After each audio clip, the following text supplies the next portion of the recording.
There we go. According to this, according to this, Check. Are we working? I can see your guys' audio bar moving, which is always a good I sign. don't think so. I think we're broken. Hold on, I gotta put on my white girl music. I can't focus without it. Oh God, please no. About to say, according to this, everything is working, so I will take it as it says, and I will go ahead and start us off by saying, what is going on, my frosty friends? My name is Winter Cast Ice, and welcome back to our online game of Dungeons and Dragons. With this band of adventurers, specifically with Herma, Tiny, Walf, and Wanderer. Say hi, guys. No. Hello, hello, hello. About to say, it's session 7 time, guys, as we have had some downtime. But let's go ahead for starters before we get into session. Let's talk about what happened last time on D&D. When last we left this band of adventurers, the party had returned back to Itascana after a successful mission, and ultimately decided to take some downtime to recuperate, get a few errands done, and ultimately see what other missions would be available for them. Taking this downtime, some of the party members decided to check in on some missions, seek some opportunities as far as, like, reimbursing people who got ripped, may or may not have gotten ripped off, looking to improve their gear and train their bodies. Others decided to find job opportunities and meet the local blacksmith. But ultimately, the party decided that on their last day, the party did decide to take on a new mission. But as unless anybody has changed their mind. Nope. Okay. Just wanted to. Don't think so. Okay, just double checking, just to make sure you guys. About to say, Herman, did you get the chance to look at them, by the way? Yeah, I did. Okay, cool. I didn't want to speak for anybody else. I just wanted to make sure. But that being said, the party did decide on a mission. However, before anybody wanted to go on any missions, not only did they want to get these done, they also wanted to go see the carnival while it was in town.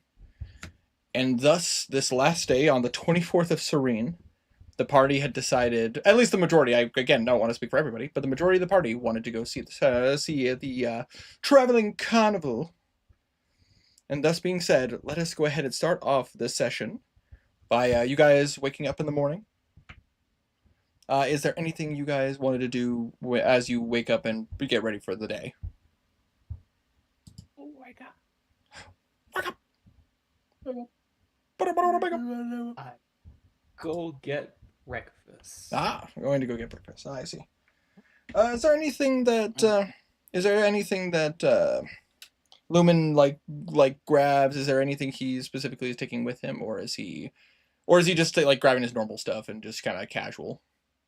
Grabbing my normal stuff. Okay. I have different sections for in my bedroom and on my person. That's fair. That is it. Just wanted to make sure if there was anything you wanted to say, like, I leave this behind. But that being said, then you go down, and immediately you are hit by the smell of cooked potatoes and various meats, as it seems that for today it seems that Bruno is making some hash browns with cooked bacon and ham. Hell yeah. Just come down. You hear, but as Bruno kind of spots you coming down and goes, "Oh, good morning, Lumen. How are you today?" Well, I'm alive. How about you? I could say the same for myself. I figured we might want a bit of a hearty breakfast. You know how it is. Like, the food at those kind of festivals are always so expensive. It's better to eat a good hearty meal before going.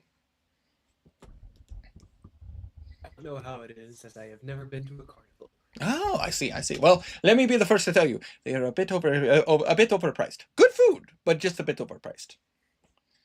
Please have a seat. I will. I'll dish you up some cooked potatoes with some ham and bacon. And he'll just kind of dish you up, and it's a nice a nice slice of ham too. Any of you had breakfast ham? Oh my God, it's so good. Used to work at a Waffle House, of course. I've had breakfast ham. It's so good. That shit's phenomenal. Hell yeah. But I love hash browns with chili and chunk tan. It's but hash browns O'Brien are also really good. It's like hash browns with like chopped up peppers and stuff inside of it. Oh, it's so good. Anyway, sorry. I'm losing myself with the sauce. But I say, so Lumen is coming down for breakfast to eat some food. But I say, what about the rest of the party?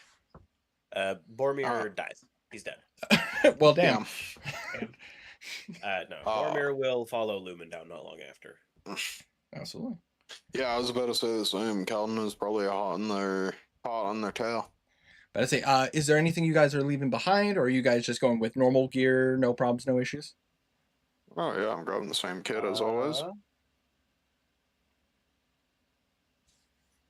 I'm gonna leave behind my Monster Hunters pack. Okay, sounds good. Then make sure you mark that on your sheet that you left that behind.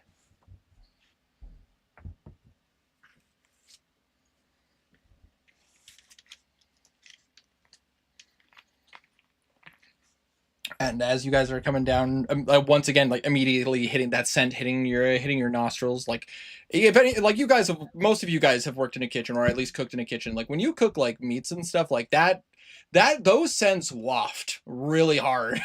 Like you could smell it from the other side of the house.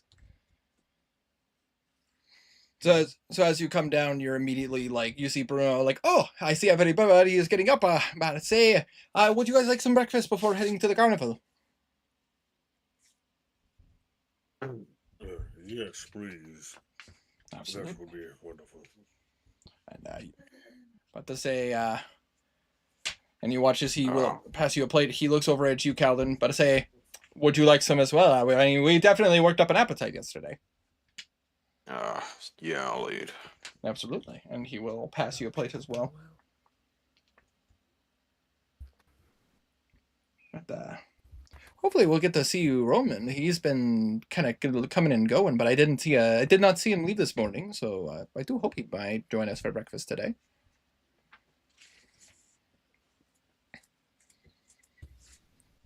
I want to say, is there anything Roman would want to do in the morning, or would like he be coming down? He just did his morning routine, which would take him a bit before coming down. Of course, naturally. Is there anything Roman would want to leave behind, or would like Roman just like skip the carnival, or would he want to attend, or? Roman is skipping the carnival. He is just going around in his like full suit of armor and gear just in case. Okay. It's better be safe than sorry. Fair enough. I'd say, yeah, absolutely. I'd say that being said, I'm just double checking my stuff. Don't mind me, guys.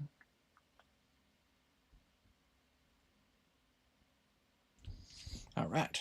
That being the case, as you guys are eating breakfast and you guys get your fill, Roman, after kind of getting your gear good to go, kind of getting your new, your new weapon at your side. You kind of feel you feel everything, like you just kind of tighten the straps and everything on your armor. Yeah, and then he heads down for breakfast. Absolutely. As you come down, Bruno goes, there you are, Roman. How are you? Well, what is for breakfast? Oh, but to say, since most of us are going over to the carnival, I decided to make a more heavier breakfast with some hash browns, some bacon, and some ham. I see. Wouldn't have any eggs and toast to go along with it. Oh, of course. Here you are. And you watch as he pulls up from another pan like a little, but it's not like he has like a ton of it, but like some side of a little bit of scrambled eggs and some cooked bread. All right. Hold the bacon. I'm trying not to eat too heavy. I'm going for some training today. I see. You're trying to get yourself boosted up, ready to go for the mission? Indeed. That is completely fair. But to say, I hope you guys are excited for the carnival. They have a lot of events and stuff going on, and also the fact that you can win various prizes. Roman, you are not going to the carnival. I do not see the need to attend such frivolities. I'll be honing my skills in the training room today. You have trained for the last 3 days in a row. Surely you can take a break. Last 2 days in a row. This is our third day. That is what I said. I have to say. Yes, What? I'm going to train today. I see no need to attend such a garish area. As you wish. Fair enough. That's fair enough. I cannot blame you for that. But if you do get the chance after your training, or what to say, perhaps we might be able to still attend the main event. But if you do not wish to, that's perfectly fine. But to say, I do hope you find your own fun while you're out there, though. If What I is the finish main training, event? I may stop in, but if it requires a fee to partake, then I think my gold is best spent elsewhere.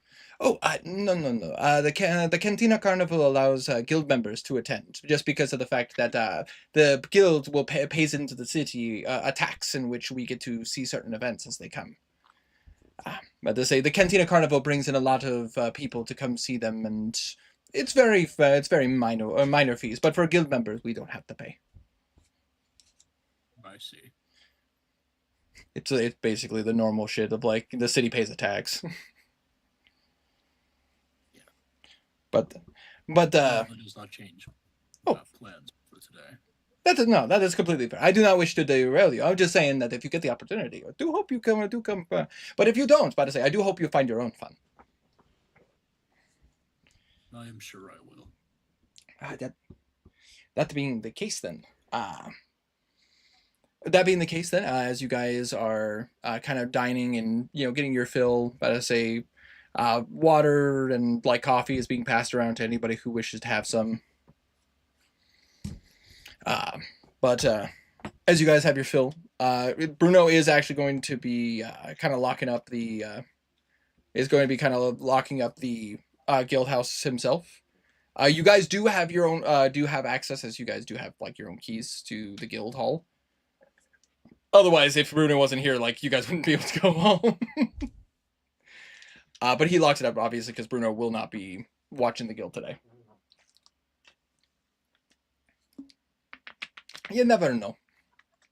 Bruno, do you wish to accompany us to the Cantina Carnival? Oh yes, I hope it's no problem. I might we might veer off in different directions, but I hope you don't mind me coming along at least to the gate and the entrance of the Cantina Carnival. That is totally fine. But to I say, see no issue so long as the other people here do not. that to say. No, you want? I don't care. You want? I don't care. Leave me alone. Calden, are you coming with or no? I haven't decided actually. I don't do great in crowds.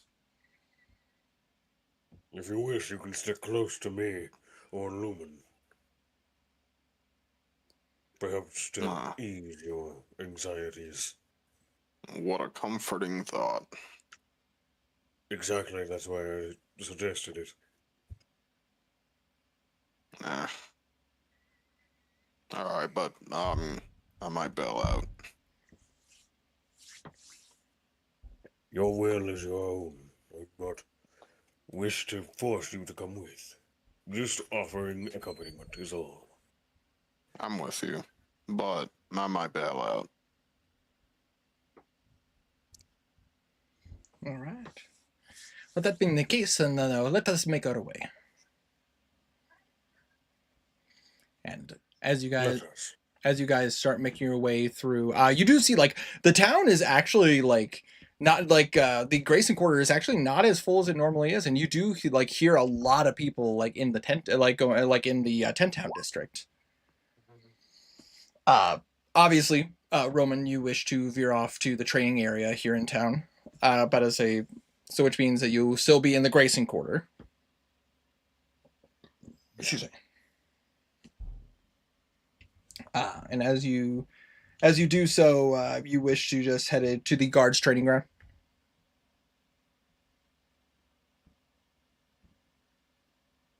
Herman? Sorry, repeat that. Oh, absolutely. I was just verifying because of the fact that you want to hit up the training, you want to try get that third training room point. I imagine you're just hitting up the guards training area once again. Yes. It's basically a public area for like people to practice like their weaponship and their various skills on like training dummies. They have like a bit of an obstacle course. It's basically what the town guard uses to train. Mhm.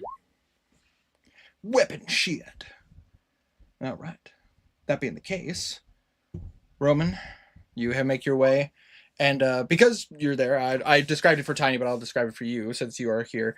As you kind of enter the area, you are flanked to with a pretty massive sized like training yard. Various like there are various dummies lined up holding various weapons, using shields, some having like actual like quality armor.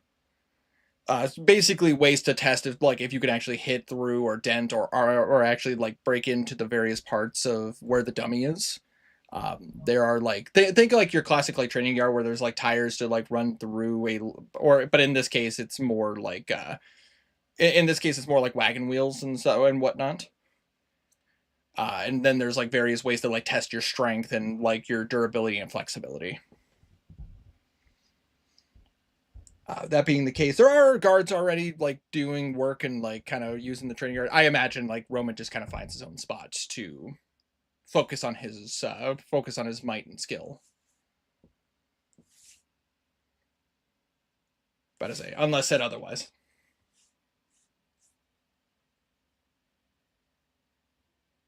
I'll take your silence as a yes. That being said, then for the rest of the party.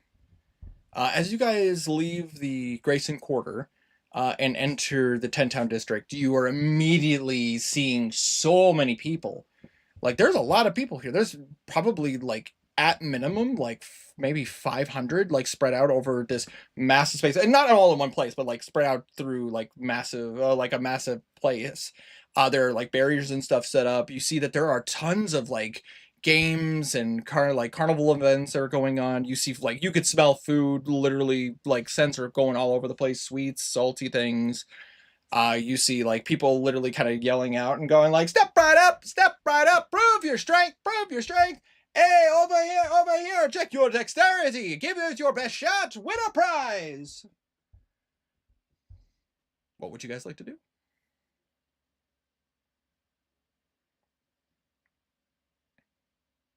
Where's Bruno going? Bruno seems to be immediately he seems to be looking at the what appears to be like a test of strength.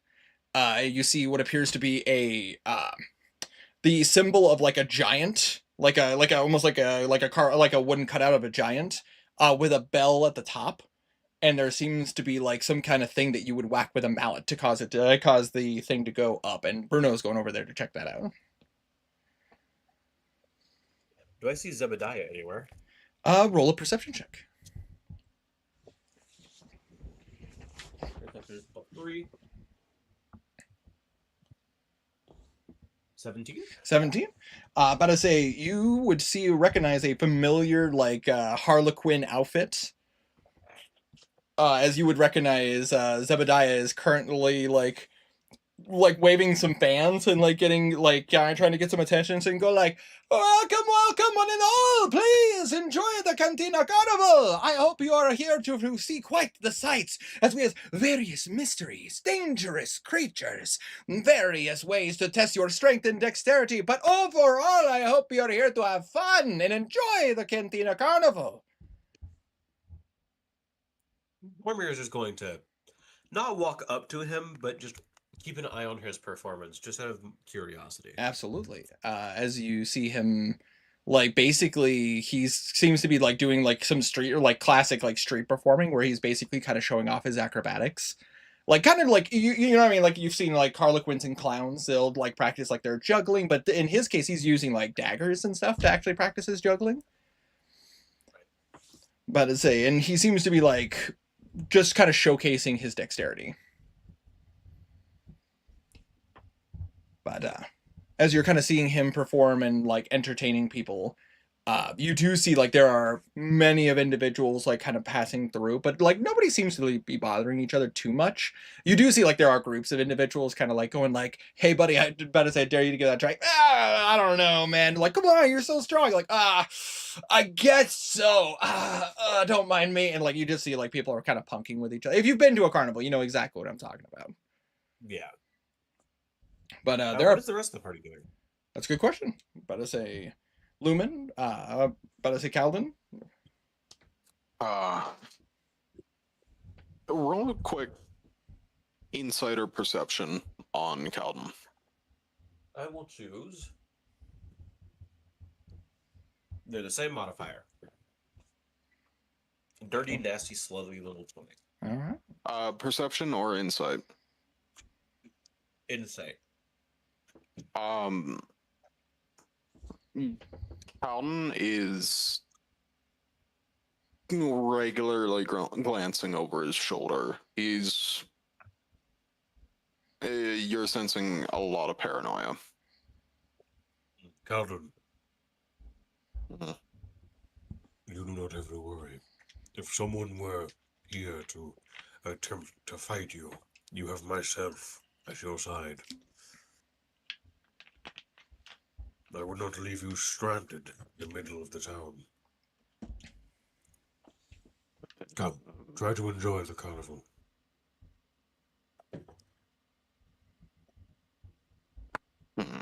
He doesn't say much anything in response.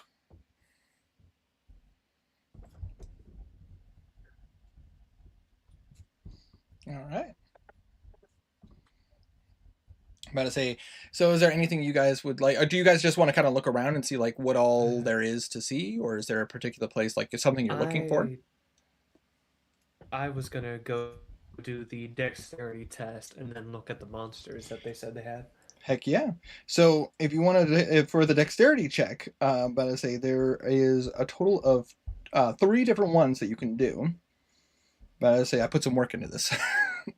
About to say there appears to be a ring toss. There appears to be a that's athletics, that's perception. There it is. There seems to be a kind of a like a crossbow, like a crossbow, a test of accuracy with the crossbow. And there is also a pin the tail on the donkey, but that's also seems. So apologies, that's more of a perception check.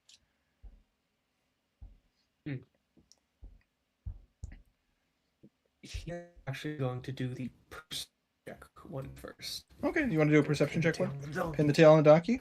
As you come up, you see what appears to be an individual with like kind of like a little bit of goatish features. But I'd say he's standing behind kind of like what I mean is like the like curly hair. But I'd say kind of a nice like goat like beard going into a goatee. But you do notice that like this humanoid does seem to have like actual like ram's horns. As you walk up, he kind of looks to you and goes, "Welcome. Were we wishing to attempt to pin the tail on the donkey?"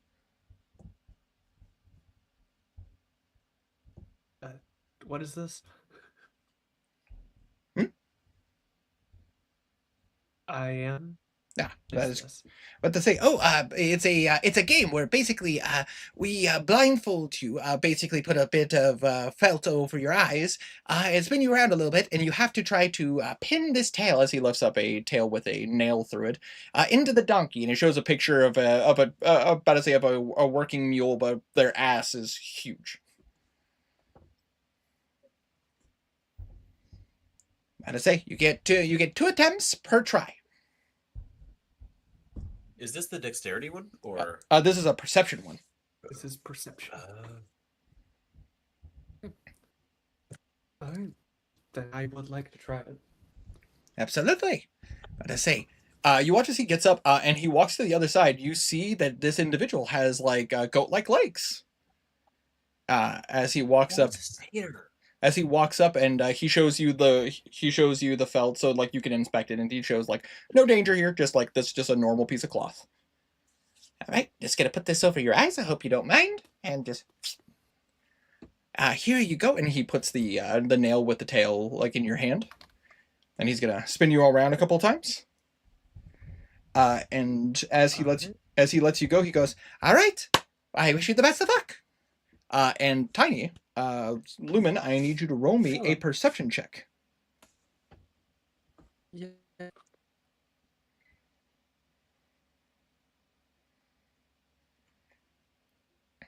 And I'm gonna do it funny because I think it would be nice to do here. I'm gonna use knowledge of the past life. Fair enough. That's an 18. 18, nice. All right. That being the case, as you kind of get the like as you're kind of like spun around, you're like a little like ooh, but like you're able to kind of collect yourself as you're walking, and you seem to be making your way towards the image to anybody who might be around watching. However, Tiny, I need you to roll me a d6 to see how accurate you put it onto you pin that tail on the donkey. He's sick. 6. 6, perfect. Let's go. But as you do it, you hear a da-da-ding. But I say, oh goodness, what the talk about beginner's luck? Good on you. But as you remove the felt from your eyes, you have it perfectly pinned. I have to say, you are a natural. I have to say, but by all means, that is a perfect score. So please allow me to get you a prize. And Tiny, I need you to roll me a d20.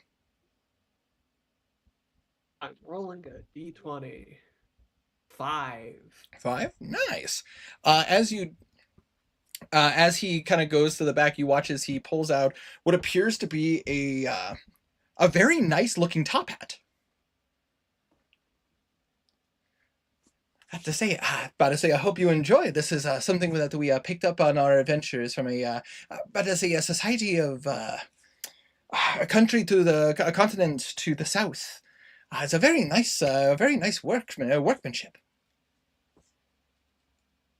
And Tiny, you may add to your character sheet a fancy hat.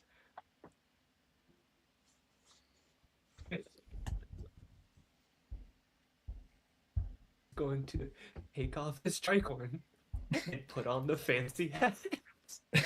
Nice. Basically walking around with a top hat. It's very. Hell yeah. But I say it's very nice looking. But if you wish to try again, you certainly can. But otherwise, there are various other ones you can go and experience and have fun with. If you like games of perception, perhaps you might want to give the cup shuffle a try over there. I will go try that. Absolutely. But while you're going to go do that, but I say, where are we looking, Boromir? Where are we looking, Calvin? Calvin is going where Boromir is going. All right. Boromir was keeping an eye on Zebediah, just watching him do his stuff. Absolutely. But seeing that he is preoccupied, he will simply just wait to speak to him and then just continue on enjoying the carnival, asking Calden, Is there anything specific you wish to do? There are plenty of games. I'm sure a man such as yourself could quite easily beat a couple of them. I don't know. Yeah, I'll tell you what. I'm just looking for like a balloon popping game. Absolutely. Like darts at the balloons. Absolutely. I assume that's a thing. That is indeed a thing. Calden, you see this? This game, the goal is to pop as many balloons of a dart as you possibly can. Winner gets 1 gold. As you watch as better say an individual come up and go, but you better hope you aim correctly, better say, because the thing is, a couple of the better say it's harder to hit these balloons than you think. Challenge. What do you say, Calden? You versus me? I'll take your bet. All right, Wonderful. then. Better say, let's see you try your luck. Here, I shall go first to show you what you are up against. All right, so this is going to be a dexterity check.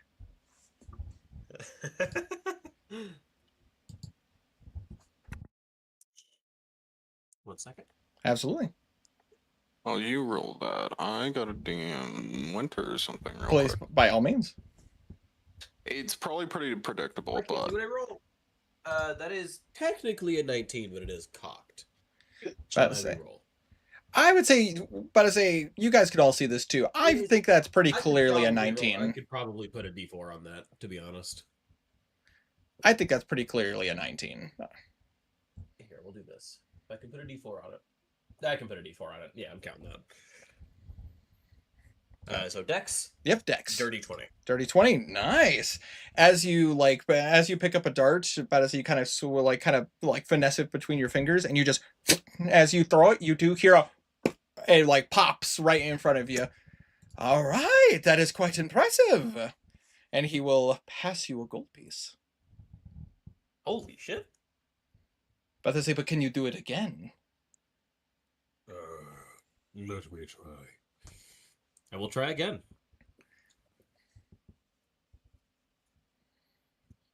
Yeah. 14. 14. Hold on a second.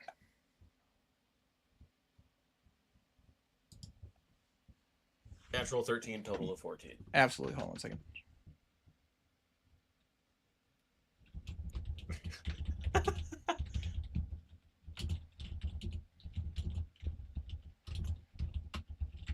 It's on you for making a stick in the mud, Herma.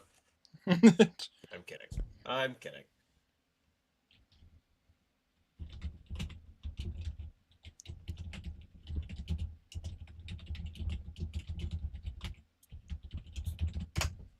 Because you are really good at doing that. I don't like that wording, Winter, but all right. Hey man, I'm just like about to say explaining it via the mechanics of the game. But that being said, with a 14, as you go to throw it again, Boromir, you do watch as it kind of gets close to the balloon, but it just barely misses. Ooh, that is a tough break. But to say, you could attempt a third time, but that would be your cutoff, my good sir. I shall try once more. Another dirty 20. Nice. As you as you lift it up and you kind of pay attention to how your throwing method was before, you're able to, and as you hit it, poof, it pops a balloon and it goes, you hear a bell just ting, ting, ting. I'm gonna say that is quite impressive, my good sir. Fortunately for you, 2 pop balloons out of 3. That is a prize. Wonderful. What do I get? But I say, would you mind rolling me a d20? Absolutely. 4. I say 4. You watch as he reaches down from below and he pulls out what appears to be a very neat looking wand. And he goes, "Well, here you are, my good sir." Oh, thank you. How much does this weigh? But I say it weighs 0.2. Okay. Well, what is this? Is it just a wand? Just a fancy stick? It is indeed a wand. It can, but I say it can be used for spellcasting, and it does have a little enchantment on it. Interesting. Indeed. And I will explain it above board so I don't have to do it in an accent. This is what is known as a wand of sparks. Basically, you can use it, but so you can use it once to use the produce flame spell. Oh.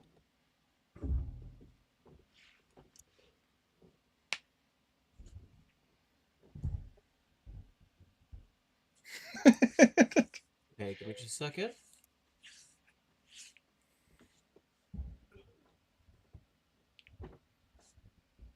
Is it just once a day? Yep, once a day. You can use it to use the you can just use it to use the produce flame spell.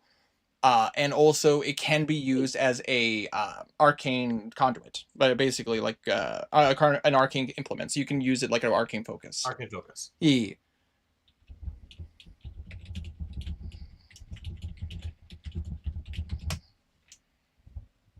Oh, balls. Balls, balls, balls. Nope, not that. Nope. Nope, wrong one. This one. There we go.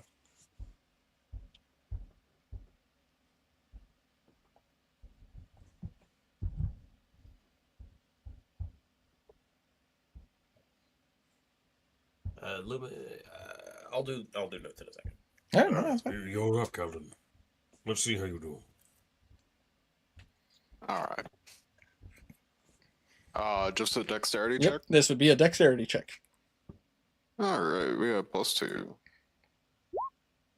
15. Nice. As you kind of pick it up, you're just like, okay.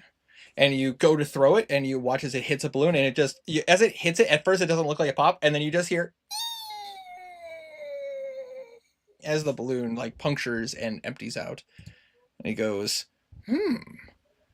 About to say this might be a. About to say I might have some serious contenders trying to go after my my prizes. About to say, and he will pass you a gold piece. He'll leave it on the table, but put a finger on it. But to say, would you like to try again? Naturally. By all means. Higher. Jeez, 21. That is a success. You and as it hits another blade, this one it like comes to a satisfying like popping sound, and he goes, "All right, that is a prize. But since you have succeeded twice and going for your third try, you could try your third time to get a grand prize." Well, it doesn't hurt, I suppose. I'll pick up the third dart. Oh, shucks. About to say, Kellen, as you go to do it a third time, you kind of feel your finger like cramp up ever so slightly. You're so used to using daggers. You're not used to like using such small implements that when you go to do it. I like that one. I like that one. As you go to do it, it like unfortunately it just perfectly hits between two balloons, and he's like, "Oh, that is okay. This can be a difficult challenge sometimes, but you still do get yourself a prize." So, about to say, let me grab you one, and Wanderer, would you mind rolling me a d20? 3. 3. Nice. You watch as he reaches behind the counter, and he pulls out what appears to be a very nice looking, oh gosh, what would the term for it? It's essentially like, it is essentially like a bracelet, but it is made of like woven chain. But to say, it is just a nice looking bracelet. But to say, it is made of quality material. I'll hold it up and pocket it. Absolutely. Thank you. Of have a course. good day. Of course. I hope you guys enjoy more of the carnival. There are various other games to play as well. Have any recommendations? Well, of course. Are you looking to test your eyes, test your further testing your dexterity, testing your strength? Well, I wish for something of a competitive nature, something to keep this one engaged.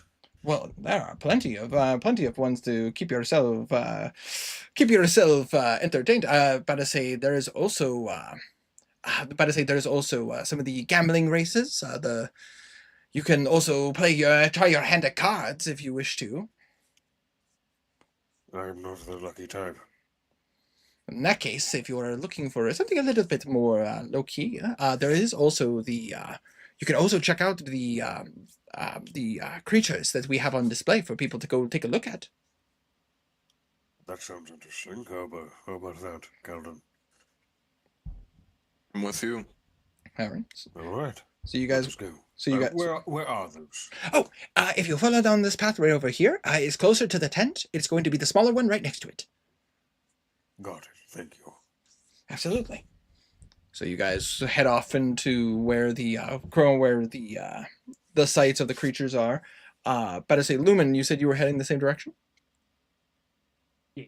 All right. So you guys easily like meet up with each other as you're going into this exhibit, as it does say exhibit of creation. Exhibit of creation. Weird. Oh, hello, Lumen. Hello. He tips his hat. You guys see him have a very nice Got a top. new hat, I see.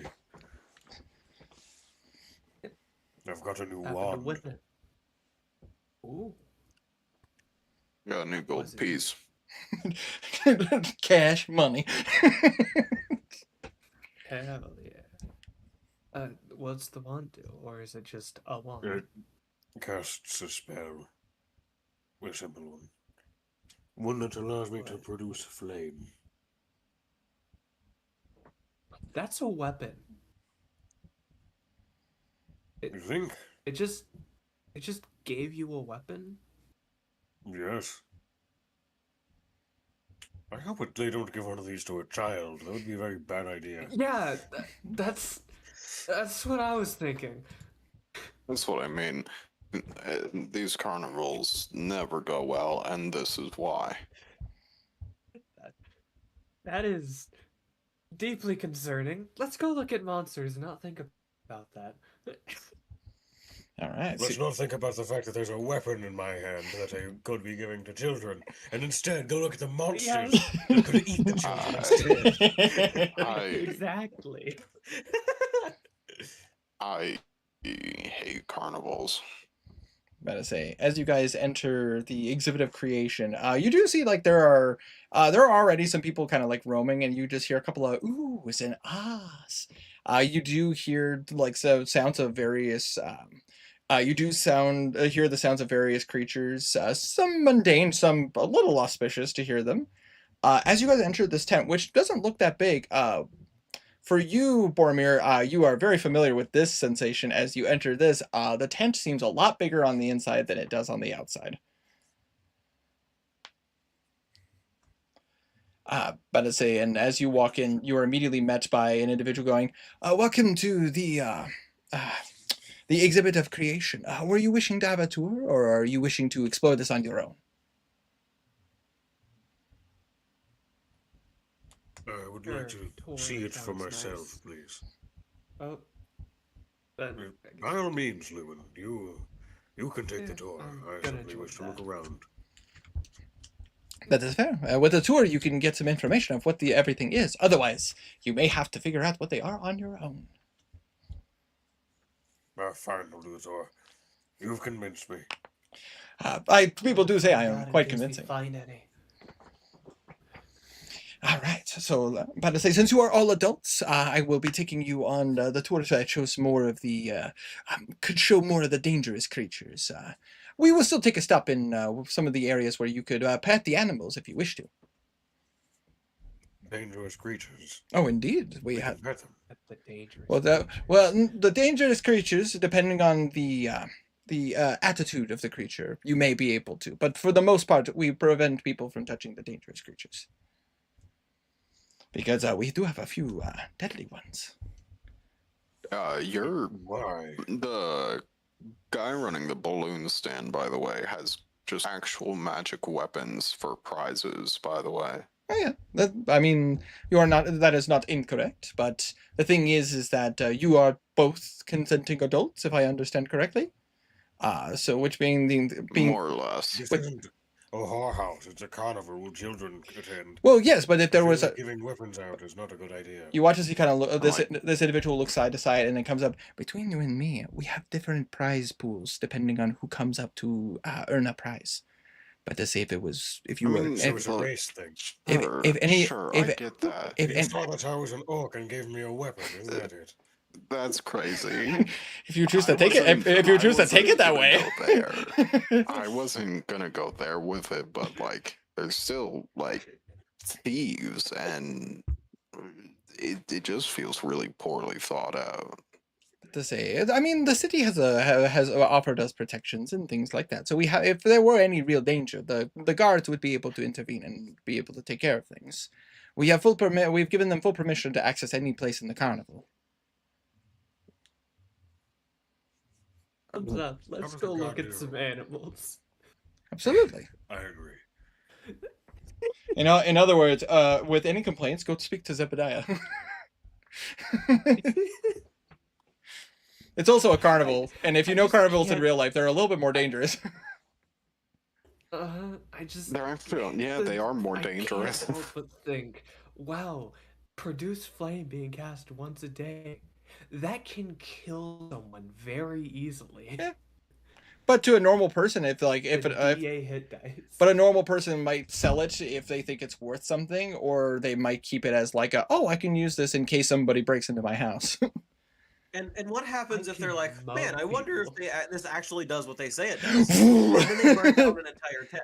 I mean, you're also thinking it from you're also thinking of this as a sense of like, well, we're giving a normal person a gun. It's like this is a world of magic. Like like most people understand that magic items are real. Oh no, absolutely. I just found a hole and I want to poke at No, it. I understand. I understand. That being said, This is not a serious thing. Oh, This is for just sure. me being a dick. No. You guys are fine. But as I say, all is fair. All is fair. But as I say, we're here to have a good time. But as you guys are entering the exhibit of creation, you do watch as this individual goes, all right, with that being the case, come along with me and I will give you the tour. And the first place he's going to take you to is the docile creatures of creation. And as you guys walk in, you see there are a handful of different animals in this little section. As you guys see what appears to be a creature with longer legs, kind of a longer neck, but it seems to have these like two bumps on their back. It almost looks similar to a horse, but it seems to be like a bit deeper in the brown fur. And it seems to It's be a moose. no antlers. But I say you just see Oh, this with the deer. you see this creature just kind of look at you, just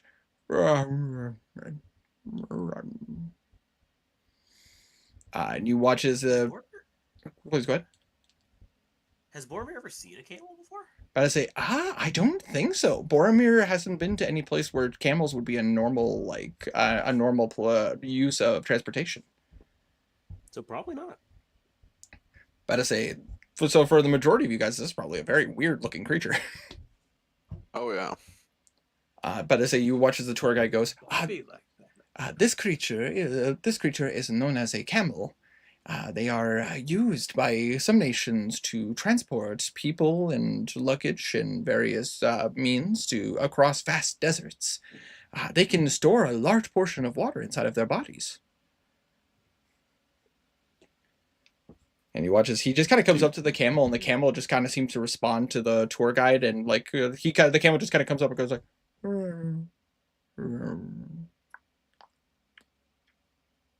You like open it for the water, or Well, it's more like if you've ever seen like a horse drink, they basically will drink and they drink and they drink and they drink and they store it inside of their bodies. How do you get it out? Well, With a straw. it comes out naturally, like I'd say no different than if you drink water. Oh. So they just have a stomach specifically for water Yes. on their backs. Pretty much. That is weird. Well, it means that they do not have to drink water for several days, and they can travel vast parts of deserts that have no access to water. I suppose that makes sense. Indeed. If you wish to pet them, they are quite friendly, actually. I would rather not. It has scary teeth. The crooked teeth, like if anybody's seen a camel, just. Oh no, camels are fucking terrifying. I in real imagine life. it is Those- actively.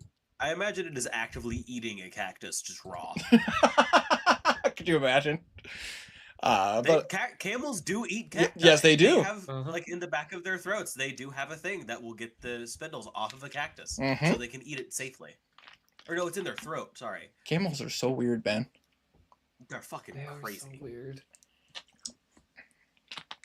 As he continues, Imagine evolving how to live in a desert instead of just getting out of the desert. as he's yeah, we have this whole area that's made around not supporting life. Let's get some life in there. also. But as you guys are like walking through, you do watch as he shows you a couple animals that seem to be like kind of like ones you guys have definitely seen before. Like you do see that they do have some deer. But as they do have like various like nice looking animals like sheep and goats. They like more your common like farm animals that like kids love coming up and seeing them and like being able to interact with them. You do see that there are a couple of weird looking like animals. Like one of them you see is a rabbit with horns on their head.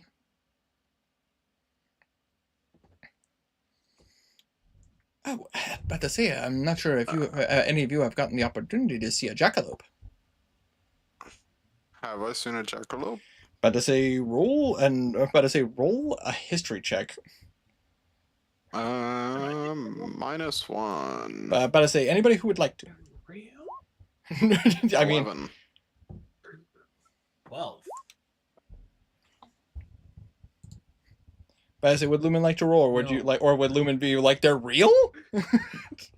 They're real? About to say, with a 11 and with a 12, about to say, you guys have heard of these creatures, but they're typically, like, even amongst magic creatures, these are kind of still, like, cryptids. Like, they exist, but they're like a natural mutation. About to say, they're just rare, like, rare form of animals that can grow horns from, like, but it's, spotting one is apparently incredibly rare. But they do exist. I would Is say this a real jackalope? this is indeed. I mean, if you want to roll an investigation check. Genuine jackalope check. Sorry, I'm just looking for the +1. Wow. About to say, That thing's dude, fake. that's like you can see the stitches. There's no way that's real. You call shenanigans. Yeah. All right. It's actually a human in jackalope form. It's actually that there's a changeling. It's a druid just in a wild shape. Yeah. All right. About to say, you guys do see what appears to be. You guys do appear to see what appears to be like a cat with a cat with wings. Is it real? What was that, Water? Is it real? Roll an investigation check. +1. 14. About to say that looks real. Mm. Tardan's cat? What are you doing here? Wow. Amara? You do watch as this cat kind of flies over and does land on the person's shoulder and goes, "Oh, there you are. That's such a sweet kitty." But what have you not seen one of these before? No. Isn't That this is- entire place meant to be the stuff people haven't seen before? Well, yes, but you all seem like traveled adventurers, so it's always a bit trickier to catch you guys off guard. Since you guys aren't aware, these are what are known as trisome. They're basically cats that have the capability of flying. So weird. They are. That seems like it. very dangerous for anyone who owns them. Well, I mean, I'm not They that. can go onto the ceiling fan and knock off the dust. They're often used as familiars for various wizards. I don't know. I That like sounds it. about right.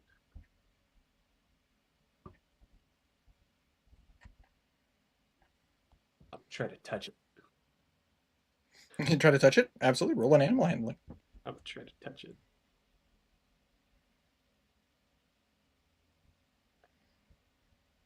Touch 22. Touch 22.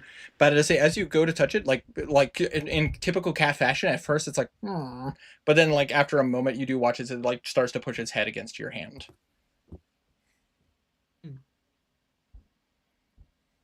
22 touch. To do touch.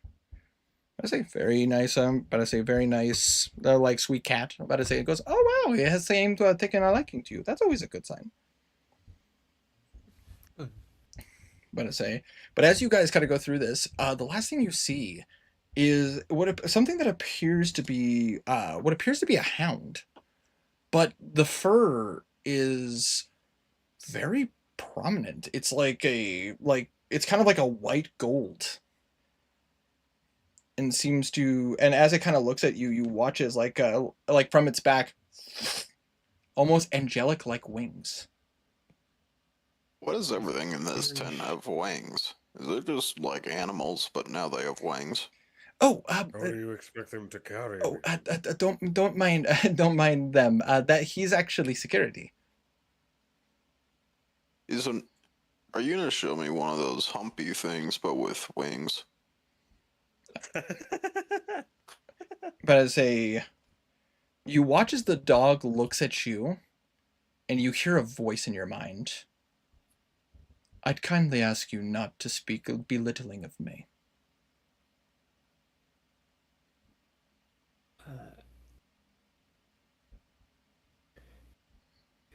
Not hearing the voice, I just kind of look at it, look at the wings. Good boy? He Good looks. Calvin boy. He Probably a boy. Calvin is watching his back again. He's he looks at you, and you see like really looking. He seems to have like almost intelligent silvery eyes, and he looks Calvin. and you hear in his mind, and you hear in your mind, I am a good boy. Thank you for noticing. Calvin doesn't make That's the connection that the dog is speaking in his mind and looks behind himself. Just hearing Hello, shit. Calvin. I did not Juice. say anything. But to say I, you watch as the guard walks up and goes, if you guys are about to say, might have caught you off guard. This one, about to say, this individual is actually quite rare. They are creatures known as Chamrosh. They are how you say celestials. no, fun. I knew he smelled interesting. I mean, like as you kind of like take a breath, just kind of, it's very delightful. Like honestly, like you would imagine, like dogs typically don't mind like rolling around in the dirt. They don't mind like playing in things that maybe they shouldn't. There's a very refreshing smell coming off of this Chamrosh. Like very like it is still like kind of an earthy smell, but it's like a pleasant earthy smell. Better say you don't have to mind him. He's the security and kind of riding around with us for a bit, at least until he finds who he's looking for. Who's he looking for? Good to me. He better say the Chamrosh looks at you. I'm looking for the one that I need to guard. Who is that? Ah, Perhaps I can assist. To my understanding, based on the visions I've seen, a younger man, nicer clothing, with a particular weapon at their side, a rapier, with a very nice, what appears to be a winged serpent emblem on it. ring any bells? Roll a history check? I don't imagine it would, but Ring any bells for me? Roll a history check. Ring any bells history for me. minus 1. History. 12. Nope. 18. 18. But I say you guys are kind of thinking it's like this is very specific. I mean, the problem is that like a younger man, but I say nicer clothing, so maybe a noble, maybe, or it could just be like, I mean, it could be royalty for all you know. And the thing is that like a weapon with the emblem of a winged serpent, like, I mean, yeah, that sounds like an emblem, but like that's quite specific. You would have to find some like you'd have to do research to find out like if any person uses that emblem for themselves. But as Could a winged serpent be something religious? I mean, yes, there is religious connotations to that. If you want to roll a religion check, Sure, why not? I probably Um, Boromir would probably not put two and two together on that, so I'm gonna abstain. that's fair. But I will Minus, I will say this, Lumen. still minus 1. As far as you know, nope. no nobility in this nation uses a winged serpent. As far as you know. If there's a connection, I don't make it. I rolled a 7. I say a 7. There, there's a tingling in your mind of like there is like religious iconography of like flying serpents, but like unfortunately, it's not getting to you. I have happened to see anyone with particularly fancy clothing while walking around. While walking around, not really. That is not in this neck of the woods, I guess. Boromir probably is the most fancy person here.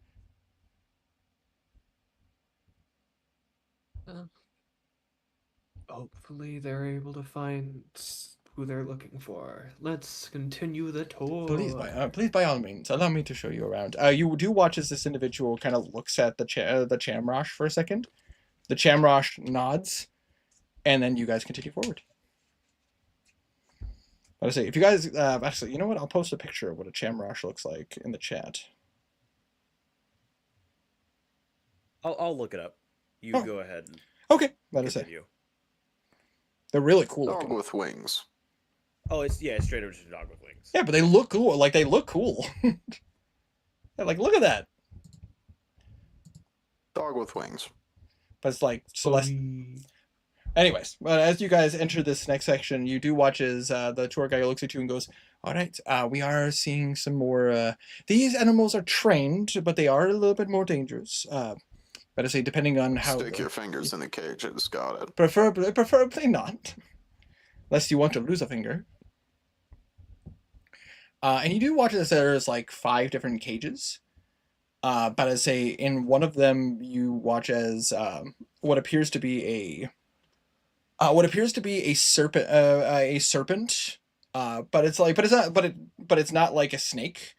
It's because it seems to have like arms and legs, but they're very they're not like bulky. They're actually a bit smaller. And you watch as the eyes look almost human. But to I say stick my finger in the cage. these are I'm about to say these are Famels. They are dangerous in the wild, but they can be trained. They are more dangerous because of the toxins that secrete from their bodies. They are How do you spell that? Famels are, hold on.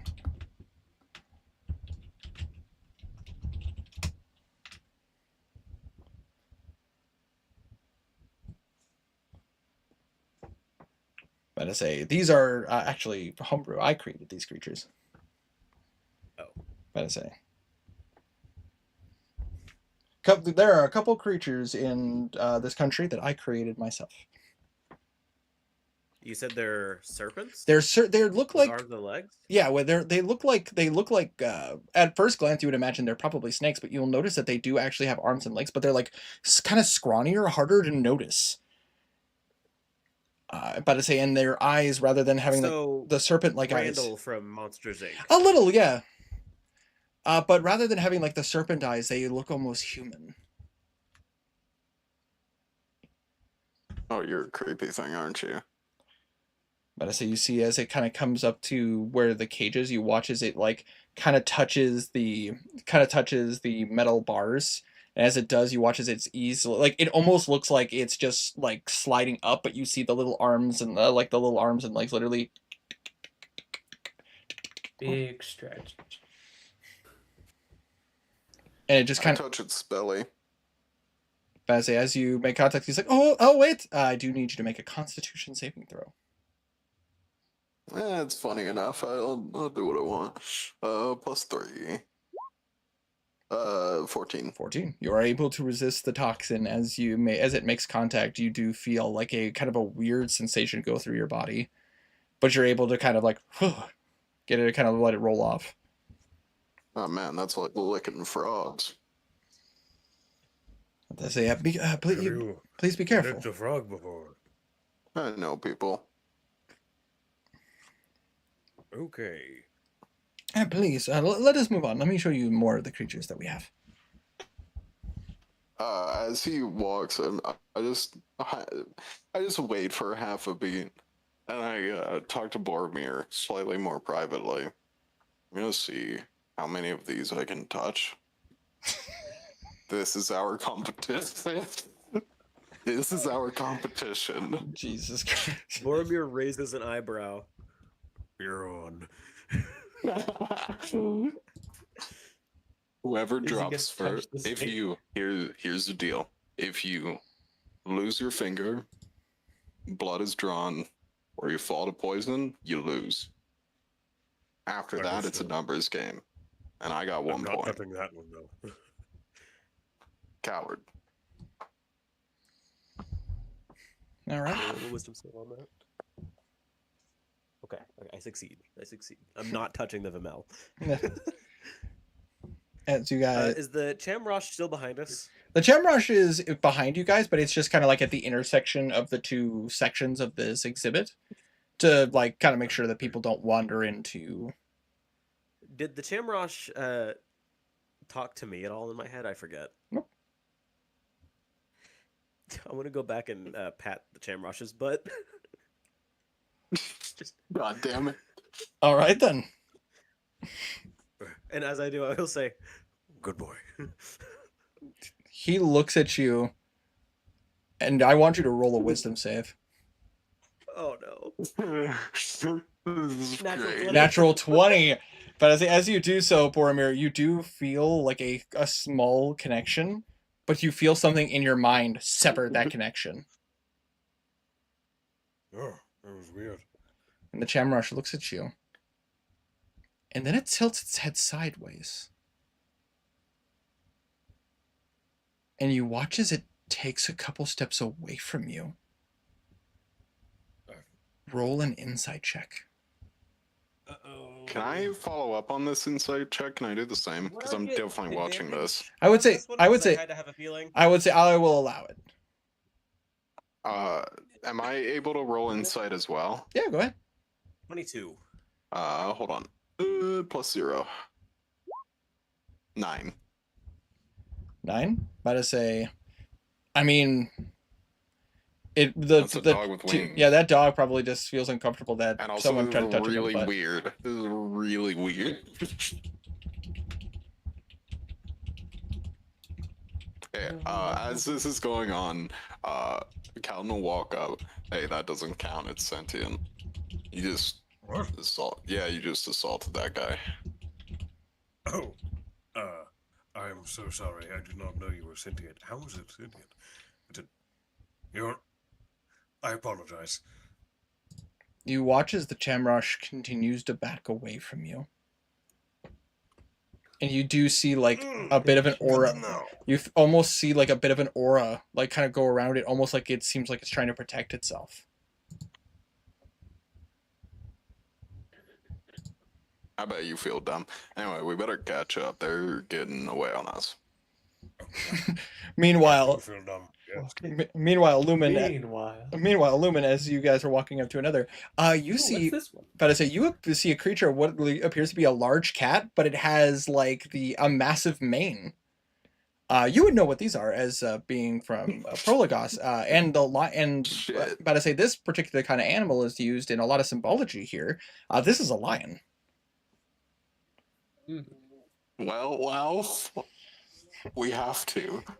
But I say, as we have traveled through the capital, I imagine that you probably are aware of what a lion is.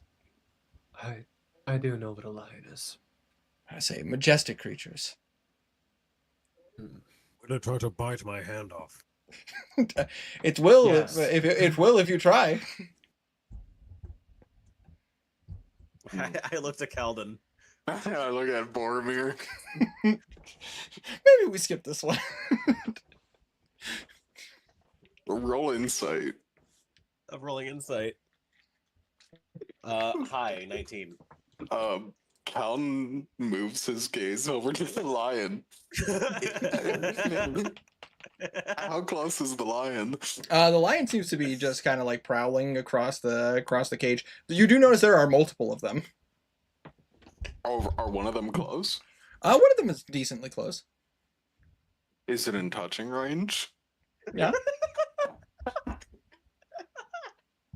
Are they fine with captivity? Usually lions like to be out and about. You are, but I say you are not wrong. But the thing is that these lions get plenty of space to be able to work with.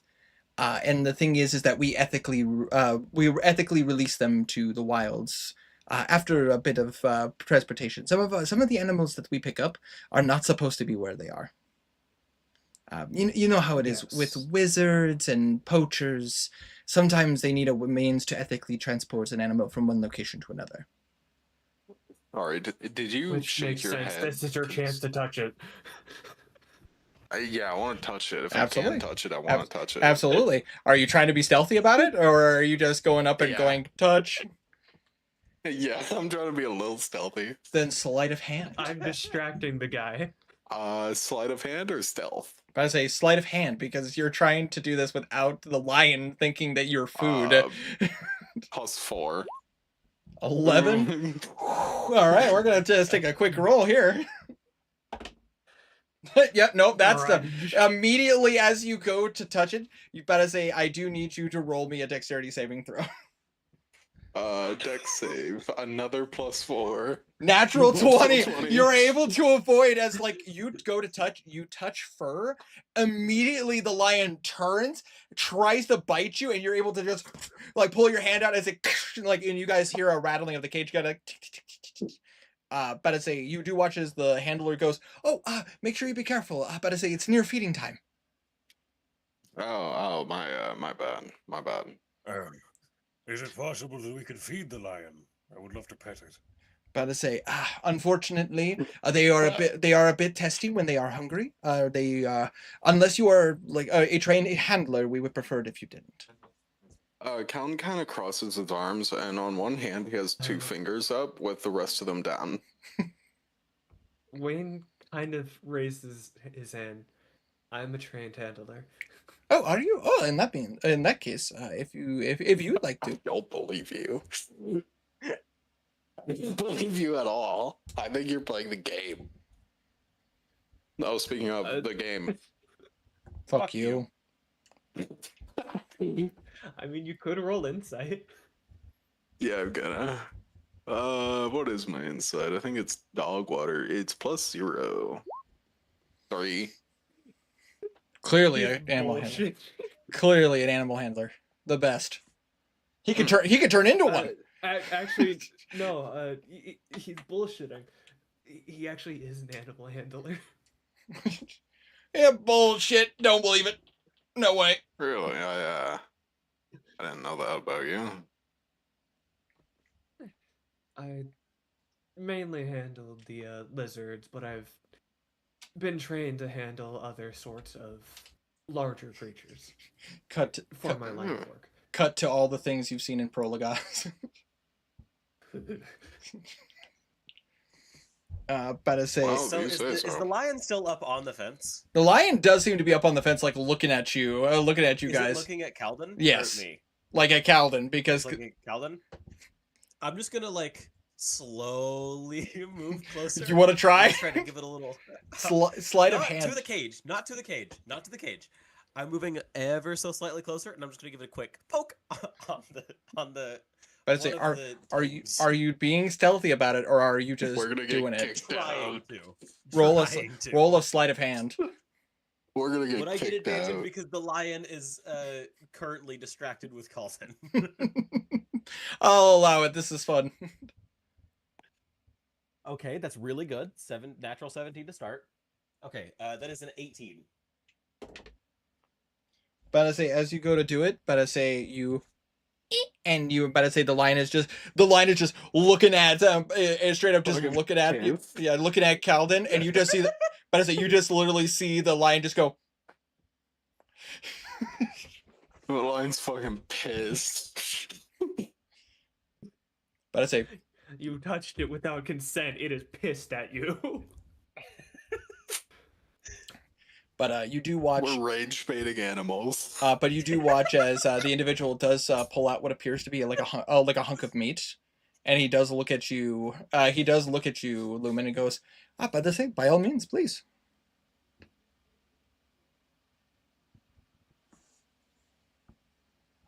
Yeah, go ahead, Bowman. Are you still wishing to do so, Lumen, or are you? Tiny died. Tragic death. No.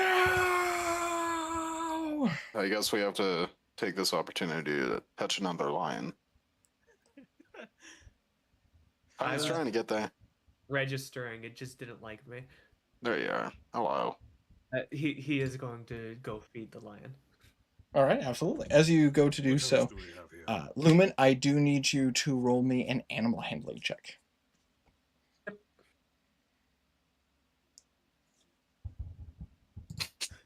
This is fucking stupid. This is so dumb. Uh-oh. You know what? I am going to use the vision, and that'll be a 12. I'll be a 12. But I say, As you go to do so, you do see the lions are like almost circling around you, and as they are doing, mean- as they're doing so, the handler goes, "Oh, I better step in to give a hand. They seem to be getting a bit more wily than they should be." I think And I Lumen wonder might be. why. I think Lumen's gonna die. About to say, and you do watch as the handler I'll be fine. the handler does step in. About to say, Lumen, if you would like to roll again, you certainly can. Basically, he's stepping in to give you a hand, so you basically have advantage. Sounds good. 16. 16. About to say, with a 16, about to say, one of the lions gets a little close. But you do see like the handler kind of steps up, and you do see like they seem to have like a little bit of a sigil on their hand. And as they kind of like press into it a little bit, you do see the lion just kind of like rears back ever so slightly. Not in pain, but almost like a sense of like, oh, okay, don't do that. Are they coming towards me? No, not towards you. Does the line backpedal towards me? It just turns back to you. You son of a bitch! I'll get you. Can I touch some lion butt? But Lumen, you do watch as Excalibur only count once. All right. you do watch as like the lions eventually just kind of calm down, and as you kind of like bring up the meat up to them, you do watch as they look at you, but then they look at the meat, and then you watch as they just start eating the meat. There we go. To say that's not bad. Fucking stupid. Apologies. They don't normally get this riled up. I don't understand what could have caused that. Yeah, real mystery. How weird. It's more likely a mix of them being out of their natural habitat for a while, and it's been a bit since they've been fed. When Yeah. they have been seeing so much good food points to the two outside. You know nothing. Lumen knows nothing. Lumen knows nothing. Lumen's passive perception is 16. Doesn't mean Okay, shit. maybe I Lumen roll does. higher than that. Yeah, I know about Calden. I don't But know this what a- you're talking about. Hopefully we'll get the chance when we get the chance. Zebediah is currently looking to see if we can be able to make our way into Trojan. If we get the chance to, we might be able to go to Kandora to be able to release them. That would be nice. I wish you luck in Trojan. They are touchy right now. And indeed, which is why Zebediah is in talking with them. We have not confirmed anything, but this is what, well, truthfully, we get the opportunity to. We'll get the opportunity to perform at the island nations first, and if we are able to go to Kandora, we'll be able to release them into the jungles, where the habitat in which is better for them.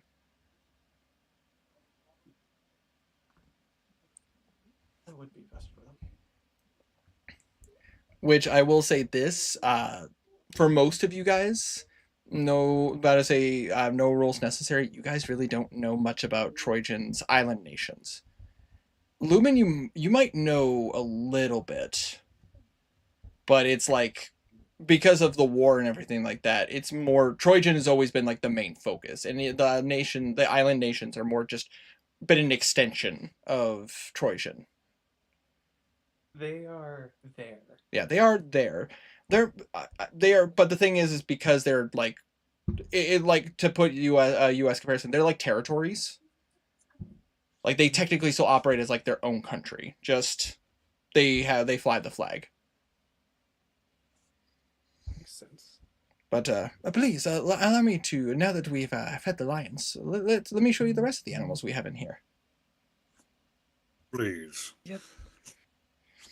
As you guys walk up to another section, you do see a couple of bears, and one of them seems to be on a unicycle. Average bear activity. You just walk up, see them playing cards, like. No, but you do see. Are either of them close enough to touch? But I say, you do see, as you guys approach, one of the bears does come up and actually like reaches out and goes. Big stretch. But I say, it actually seems to be reaching out to you. Is the bear meant to be reaching out like this? Oh no, that is perfectly fine. But Bosco is you can pet Bosco. 0 Pet Bosco. points. That Absolutely. does not count. Absolutely. As you pet Bosco, like Bosco actually like kind of like extends out his claws and it actually kind of like shakes your hand a little bit. Honestly, I don't think this counts for any points whatsoever. About to It say, doesn't count, but I still wanted to shake hands with a bear. You know what? That's real. Calvin does the same thing. but I say Bosco will happily do so. Like Bosco seems to be very ecstatic to see you guys. Lumen is going to do the same thing with his hands being completely cold. You're the best. You're the best bear. However, there's not a zero. There's not. It's not impossible. You're actually a druid. What? But I say it looks at you not understanding what you're saying. I think you're a druid. I think you're acting. You just look at him. But I say I don't know what it is about you, but you've got it. You do watch as like you do watch as the tour guide goes. But I say, don't mind Bosco. Bosco, we've raised as a cub. Unfortunately, his mother was unfortunately killed due to a poaching accident. We were basically they were trying to smuggle animals out of the country, and we unfortunately were not able to save save the mother. But we've been happy to provide him a home here. We've tried releasing him a few times, but he always finds his way back.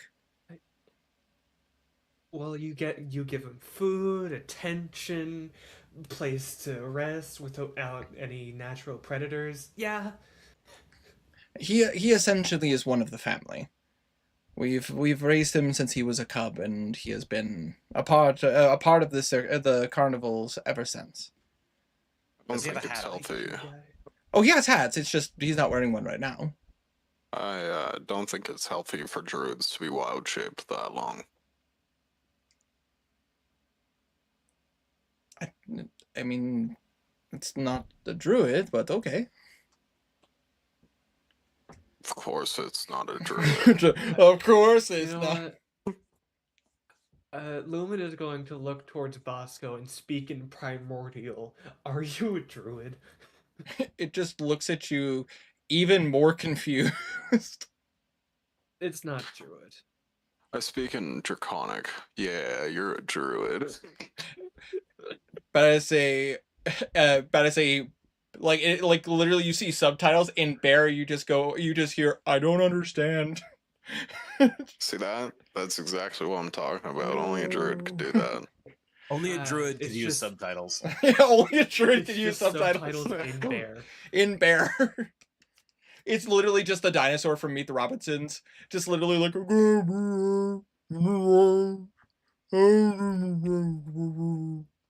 You don't watch Meet the Robinsons. Dude, have you not? Oh, dude, it's a Anyways, trip. You should watch it.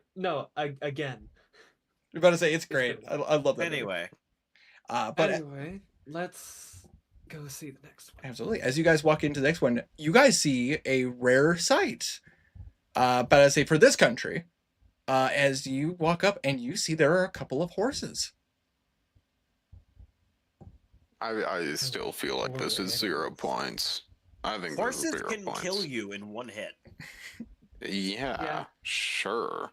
But I say, If they kick you, Lumen, this is 0 point. Lumen, this is a rare This is in sight. character. Like this is a Yeah. rare sight. This And it is in character that upon seeing them, Lumen just goes, "These poor animals." yeah, this country seems to really value them for racing.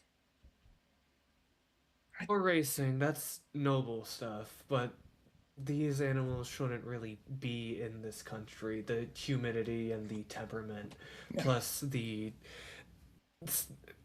softness of the land. Whenever these have to walk around, it takes so much more energy than it would with harder land. Indeed. I think he knows.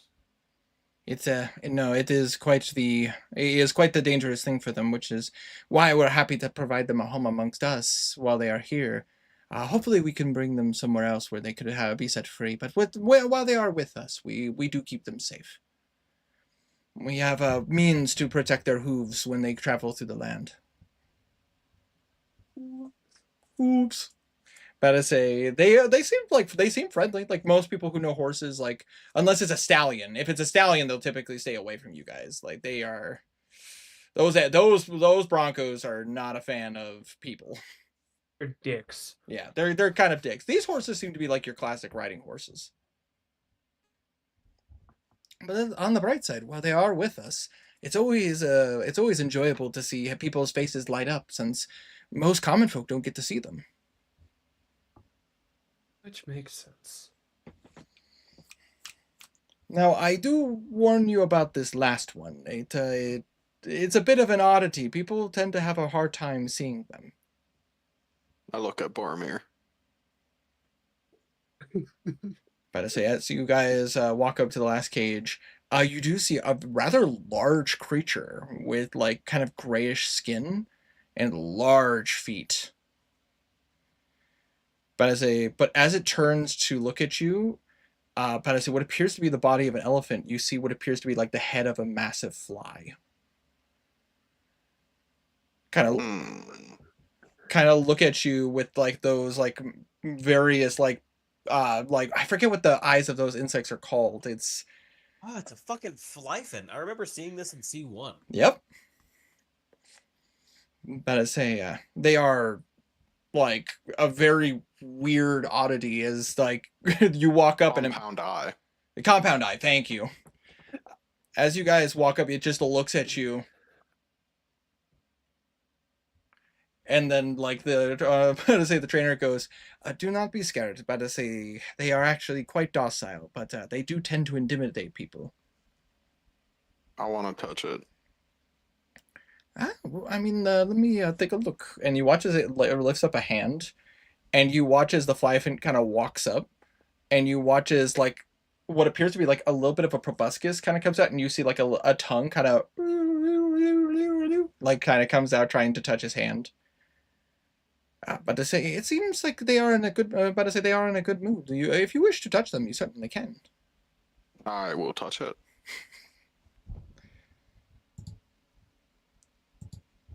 But to say, as you go to touch it, like it looks at you, and you just feel like that little bit of proboscis kind of touches your hand, and it feels very weird. Like it's. Oh, you're a disgusting creature, aren't you? It looks at you with its compound eyes, like almost showing no emotion. As if you've seen the face of a fly, there's typically no emotion. I'm gonna touch the flyfin too. It's very weird to the touch, as it just kind of.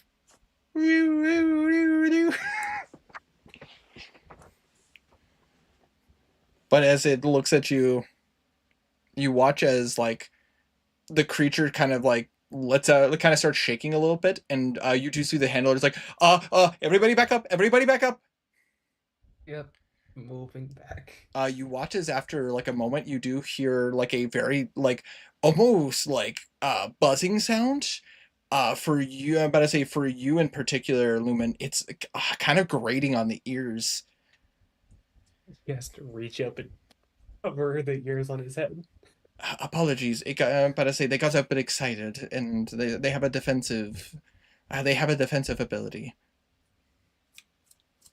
They don't mean to do it. It's actually something they do just by extension of their being. They basically have an ability to like how would you say discombobulate you, like kind of mess with your senses. Yeah. Yeah, just Lumen, you're just kind of taking a moment as you just kind of hear a little bit of ringing in your ear, like a little bit of tinnitus.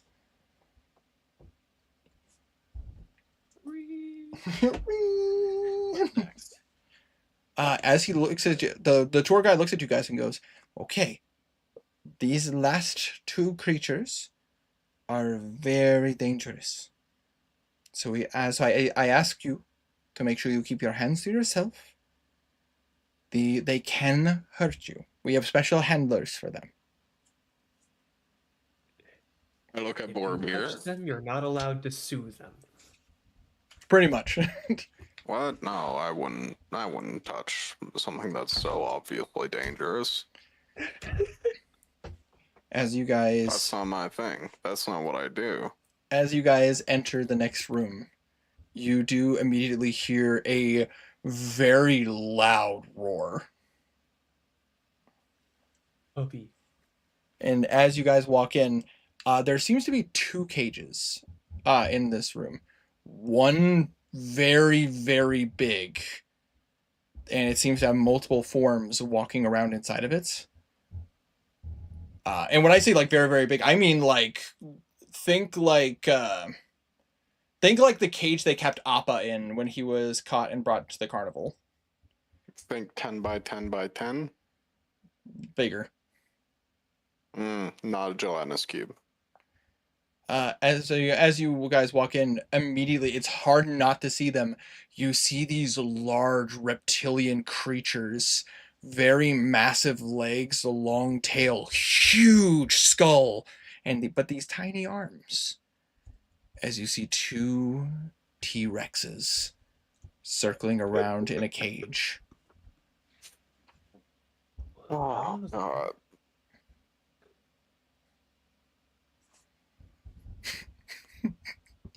But the Are they same. close? I mean, the thing is that there's always a body part like near the edge of the cage because of their size. I'll touch it. Are you trying to be secretive about it? Yeah, sure. Roll me a sleight of hand. Beats 4. Okay. Oh. 12. Okay. They notice.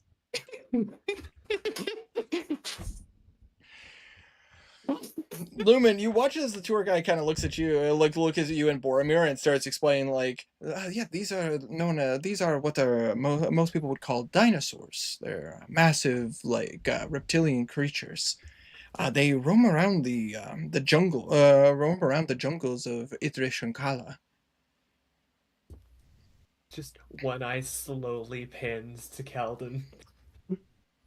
He's putting a finger in the game. It's It's like slow motion. It's slow motion. There's nothing you can do. Let us say, as you do so, you watch as it turns to you, and it will attempt to attack you. I do need you to make a dexterity saving throw.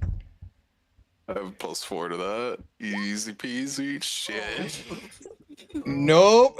Oh no, I Nope. lost the game. Oh boy. You lost the game. Oh boy. This is gonna hurt. Oh, I'm my- gonna lose a finger. God damn it. Reaching down to a thing on his side. Dude, I'm picturing it all happens for Lumen in slow motion. Like, Okay. I rolled low for the dice. But you're level 3. Or T-Rex. So this is still gonna hurt. That is Yeah. 24 points of damage. holy shit. I am alive. As you go to bring your hand 24 back, damage. you feel a crunch on your hand as it reaches down with its teeth and literally tries to pull you in, and you're just boom. Calvin what immediately in the falls world? back on his ass. Calden, what have you done? I'm gonna get down on one knee, Ugh. just like pretend to look over him, and I'm just gonna whisper in his ear. I win. You take psychic damage. You get closer, Calm, despite the insane amount of pain he's in, he is laughing. But I say you watch his hand. This is the first time you have known Calden for, I don't know, a week and a half. Would that be accurate, Winter? Let me take a look. You've known him for just a little over a week. Yeah, this is the first time you've seen him have a good time. Like, very clearly have a good time. But I say It you, only takes physical pain. You do see the handler comes up and goes like, "Ah, why would you go close? Like, these are like I said, these are incredibly dangerous creatures." Does he still I have a think hand? I think my arm, I think my shoulder is dislocated a couple ribs. It's fine. I can heal him. Don't. Oh, no, this was entirely my fault. I lost our game. Oh, What game? no, I don't know. What are you talking about? I'm gonna take out some blood ministration and I'm gonna say, as, apply it to him. you do see like the T-Rex's teeth did shred his arm. Yeah. Like literally, I literally, he's like missing skin. Like, well, he I like think, his scales are disrupted. Like, this is gonna scar. Yo, this is I gonna think hurt. I think it's the adrenaline. That's why I'm not feeling pain or fear. Oh, probably.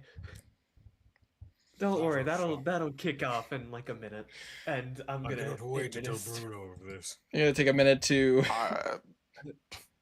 Yeah, Bruno doesn't need to know everything we do, Boromir. I'm gonna look at. I'm the well handler. aware. Thankfully, he is rather tough. We are adventurers. Still stupid. Well, if you're gonna be dumb, you better be tough. You heal 10. At least Ugh. you're not like bleeding anymore. At least the wounds have kind of like stitched up. But that dislocated shoulder's gonna fucking Ah. hurt. Hold on. He kind of stands up and then drops on his shoulder, rolls the shoulder, back in. We're good. But yes, these creatures are incredibly dangerous. But say, would you believe it that these creatures came from the mountains up north? In Fort Dracosolo. Yes, but to say I'm forgetting what his title is, but the leader of the country requested us to take them. We're Apparent- taking them. Apparently, they were illegally brought to Fort Dracosolo, and they had no means to bringing them to where they needed to go. Basically, they paid us. They paid us quite handsomely to take them with us and possibly find a way to transport them back to a proper country. He recommended bringing them to Idrish Kala, which is a nation quite some distance from here. But we're going to do some research and see if there is a nation that might be a bit closer that would be able to house them properly. If not, then we can potentially contact someone to transport them. Yeah, that sounds like a lot of work. I wish you luck. Well, Overseas travel with creatures such as this. fortunately, it's that's more Zebediah's Zebediah luck. yeah. But to put this in perspective, the commander, that is, he had these two under his thumb when we collected them from him. They were obedient to him. To him. He's a scary man, I'll say that. There are a lot of scary people around here. He is, how do you say, a hobgoblin. Interesting. Which, Lumen, Hi. but I say, if you would like to roll a history check, you could. Sure. Sorry. What did you say his name was? Didn't But say it yet. he didn't say it because technically this individual doesn't really know who he is. This is in character. Yes. 13. 13. You would know of him. You would recognize, like, based on how he described him and the fact that he's mentioned a hobgoblin, you would recognize that as Commander Alzahar, the leader, about to say, the not a king, but just the leader of Fort Dracosolo. He is harsh but fair.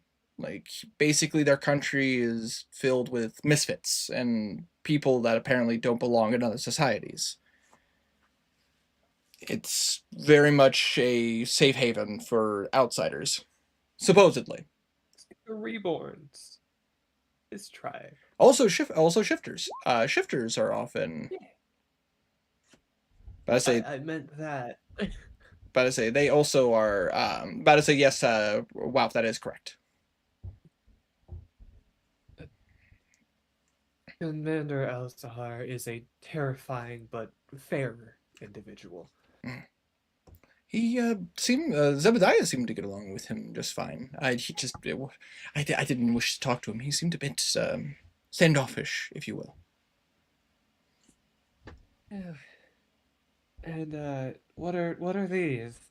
And you see the smaller cage, and you just see a singular creature, but rather than seeing like a whole body, you see eyes and teeth, and just like almost a cage filled with darkness.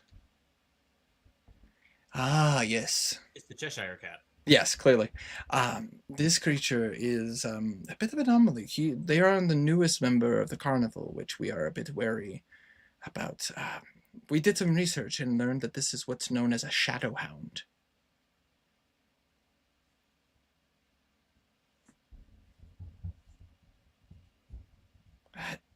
Sorry, the adrenaline is wearing out. I'm in horrible pain. I am screaming on the inside. This is your fault. How does it smell? I blame the T-Rex. Ooh, like taking a smell, it's off-putting. It's not necessarily that he smells like blood and guts and all that stuff, but it's more like it almost smells like a bit of sweat. It smells very much like, how would I explain this? As a shifter, but I know you are technically a reborn, but as a shifter, typically your instincts can, like, as a shifter, you're used to predatory eyes. This creature very much is giving off the sense of, like, it looks at you like food. Like you are food to it.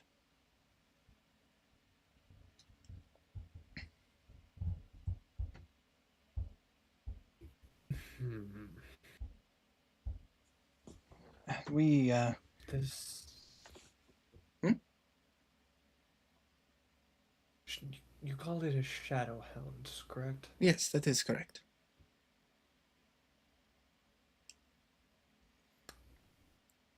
I don't believe that this is of this plane. We would be inclined to agree. We're trying to find the best way to send it back. The problem is the creature is very persistent. We have a person who travels with us, and he has attempted to try to send it back multiple times, but it seemed to resist the effects. Probably doesn't want to go back. If it has shadow in the name, and with the smell and feel I am getting off of it, it's very hostile. I would be very careful with keeping this in your care. Indeed, we've been very cautious. When we originally got it, about to say, it was not intentional. It had tried to attack us. But we were able to subdue it, and we have a wizard that travels with us who was able to identify it. Basically, we're trying to send it back where it's supposed to go. We would prefer not to kill it if we could help it. Supposed to go. However, it also has been beneficial, apparently. It has allowed us to be able to study such a creature in case we deal with something like this in the future. We don't know much about the realm of shadows. It seems to, as all pun intended, seems to like to keep itself in the dark. If you are trying to learn more about it, I would recommend having someone learning about it to keep their mind intact. Hmm. Knowledge like that can mess with up there. I believe it. Fortunately, we do not intend to keep the creature for too long. Like I said, we are trying to send it. We are trying to send it back. It's just resisting. It will fail at some point. Eventually. Indeed. The creature just looks at you guys. Just hunger. You do see like bits of dribble, like drool, seems to drop onto the bottom of the cage.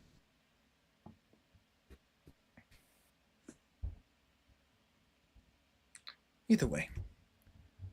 These are the creatures that we do have on exhibit. We typically do not let people get close to these two. Certain individuals we allow to come closer, just because, again, how I explained earlier, you all give off the adventurers, like you are guild members, so we are a bit more willing to show you all some of the more dangerous creatures, provided you are not foolish enough to try to pet them or anything like that. Why would I ever do something as silly as that? Yeah, that's really dumb. I have to say exactly. But for a normal person, they would be very foolish and think that that would be the way to go. Does he know? Roll an insight check. It's +0, and I know that, but I have to check anyways. 18. 18. Medicine doesn't seem to know. I rolled a natural 1 for his perception check while you guys were doing those things. That's crazy. Lumen is very good at distracting him, apparently. I say. But either way, I hope you guys have enjoyed our tour of the exhibit of creation. These are just the exhibit changes every time we go to different places. Typically, we return some animals to nature and we pick up a few on the way. Sometimes we get lucky and we have some people with familiars who are willing to come with us, and we can showcase some of the familiars that they travel with. Interesting. Oh, indeed. We used to have a individual who had a quasit with them, which is a demon of sorts. We very much did not wish for them to be anywhere near the people, but for a creature to show people what a demon looks like, it was quite the sight to see. He kind of looks back at the Shadowhound. Whenever you're working with that, try to make sure you have holy water on you. That's good to know.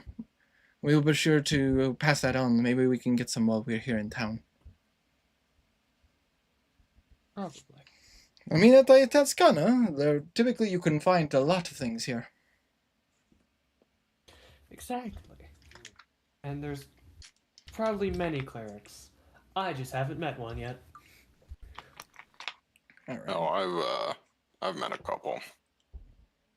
And as you guys are being escorted out of the exhibit of creation, if you guys don't mind, Herma.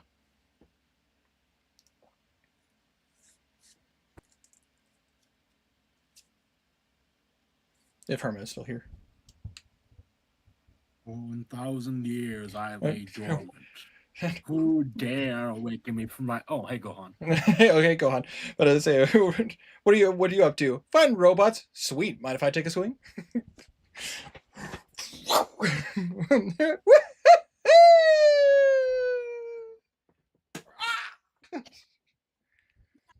Roman. I love that you get my references. Hell yeah, man. I got you, fam. Roman, as you're like in the training grounds, I am like, please tell me, like, how would Roman like be like exercising his body? Like, what is testing his limits?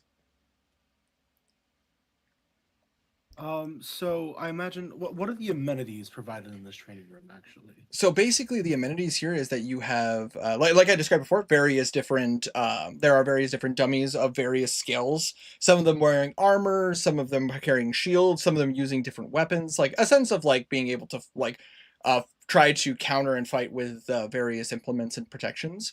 You are seeing that there are various weights equipments, means to be able to like work out your upper body, lift weights, pump iron. You do see that there's an obstacle course that's literally built to test your physicality, your flexibility, and your stamina. You see that is a field to practice like archery or like javelin throws or hand axes of various kinds. Very much like it. If I had to make a comparison, think like the Thieves Guild in Skyrim, like how they have those various rooms set up to like practice various skills. Yeah, I'm getting you. I'm getting you. Okay, so Roman starts off with just an hour long of cardio, just running and type shit, Just and then he will run the obstacle course, do some basic weight training. Then it's hand to hand with like doing how traditional monks will have like that dummy with like the wooden yeah, posts. He'll do that. I imagine there's one here, so Yes. he'll do some hand to hand training on that. Then he'll go to the range, do some javelin throwing. And after that, he is going to fight humanoids in heavier armor with that sort of dummy training going on. absolutely. Then he focuses on the larger ones, and that's just mostly his routine. Very much just like basically stretching out your physicality in various ways, like working up a sweat, building up your cardio, like your stamina overall, how you like I imagine breath control and all that as you're continuously swinging and like being in like Yes. taking blows. Yes. Herma, You're as you are doing this, you do see like various guards are looking at you like, all right, wow, nice. He's getting a sweat on. Nice. Like you see that like most people are just kind of minding their own business. But like every now and again they do have to look at you. Somebody who is quite skilled, very much a tactician of sorts, as you are trained in combat. As an ill rigger, you have martial training and whatnot. Mhm. But you feel like someone's watching you.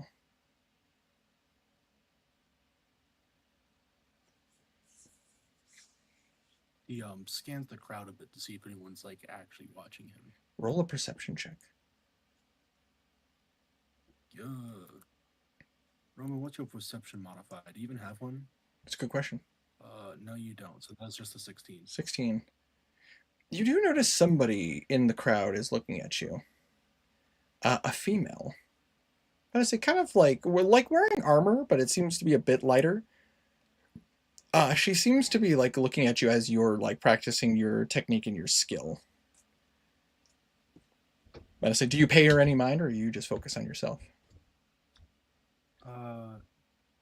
Does she seem familiar to the woman from the ship he sailed on to get here?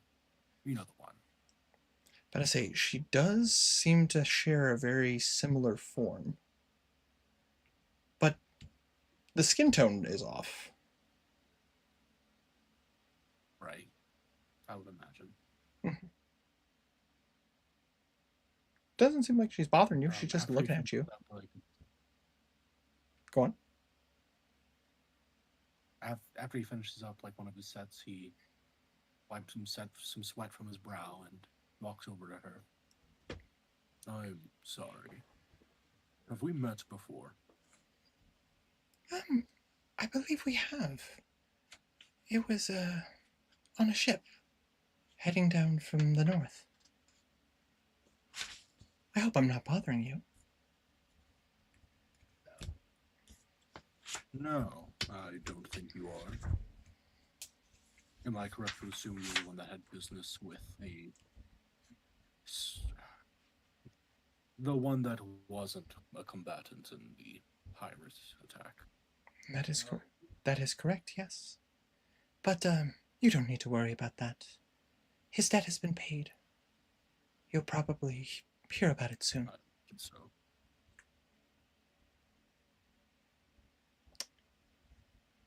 I just If it's possible, why here now?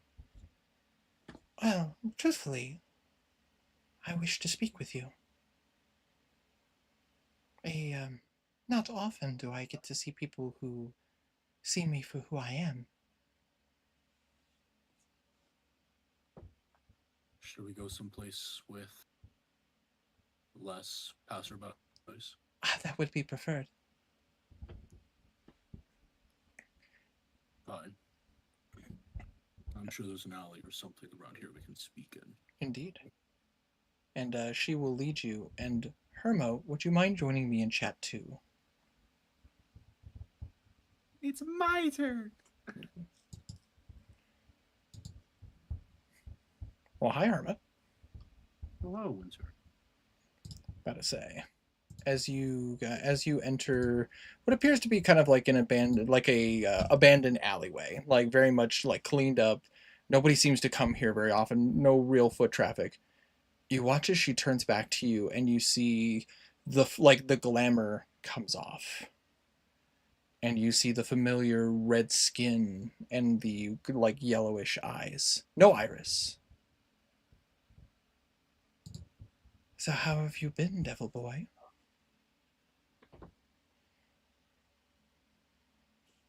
I have been faring. Of a standard course, I believe. From the... Might I ask why you wish to speak with me at this time? Yes, but to say... You see, it's not often that I get the chance to speak to somebody who sees me for who I am, but doesn't have any business with us. I am curious why that is. You must have some connection with us to see me. Were you... He looks to her and he nods a bit, and he takes off his amulet. Oh. As you do so, This would be the reason why. The glamour comes off, and she looks at you. Roll an insight check. 8. 8. You like she looks at you. She doesn't seem to flinch. But after a moment, she goes, I see. Not very often we get to see someone from your family. You wouldn't happen to be in Yes, I imagine you do most of the business with my father. Yes. How is Grimwald? It's been a while. Last I saw him, he was doing the same as usual. Aging, but clinging on to whatever strength he has. Well, considering who he has aligned himself with, it makes sense, as you are aware. Who do you align yourself with? Is it with the same master as my father? No. I'm what you would say a free agent, you see.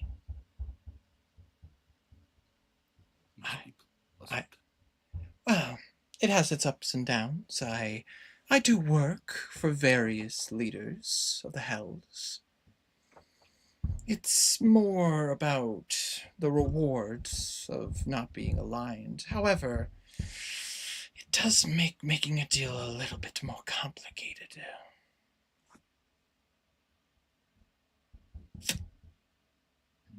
Truth is, I wanted to know more about you. Roman, if I remember correctly? I'm surprised you knew my name. Yes, Roman. More from hearsay. Roman. And you just see like a relaxed look as like some of that tension seems to come off of her shoulders. I see. Well, Roman, I was curious if you would be interested in a alliance of sorts. Of what sort? Basically, I have a couple of things that I'd like to do. A couple of contracts I'd like to break. Some revenge I'd like to get. And it would help if I got to know somebody who knew the family. What contracts are you trying to break? Sorry, there was a fly. You see, Did you get it? it just missed. I'm so mad. But you know how flies are. You see, Yeah. Grimwald doesn't work alone, as you know. And he has some powerful allies. And you do watch as she does kind of circle you a little bit. Like kind of looking you up and down. If you want to insight that, you can. Otherwise, she's just circling you a little bit. I will. 10. 10. You get the sense she's eyeing you. Whether or not that's genuine, that would be up to you to determine. But she seems to be almost like checking your worth. You see, your father is trying to make some friends that, somebody I am associated with would prefer they don't. I was curious if you might be willing to maybe answer a few questions, or perhaps maybe even looking into something for me.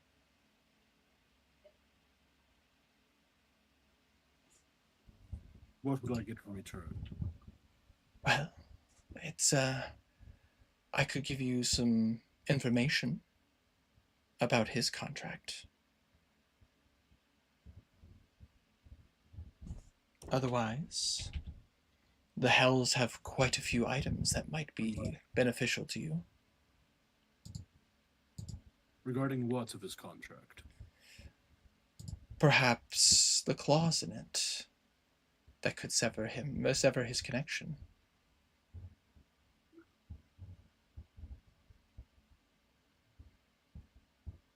And what exactly do you want from me in return for this?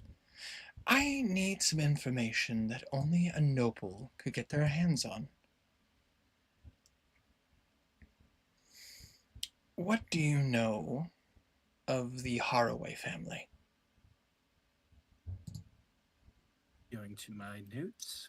Absolutely.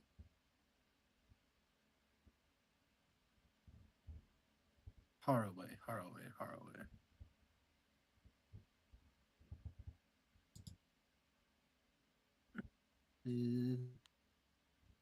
I know they used to be bandits. I know they specialize in guerrilla warfare tactics. And I also know they are on good terms with my own family. You see, and that's the thing. They've been getting into our business a bit more recently. In what regard? Trying to make deals? No. Disrupt our deals. Almost like someone's feeding them information about us. They've even stolen a few items. And you see there's a bit of flame in her eyes when she speaks. A few items from us that I'd like to get back. Items from the devils. Yes. One in particular. That your father has been interested in.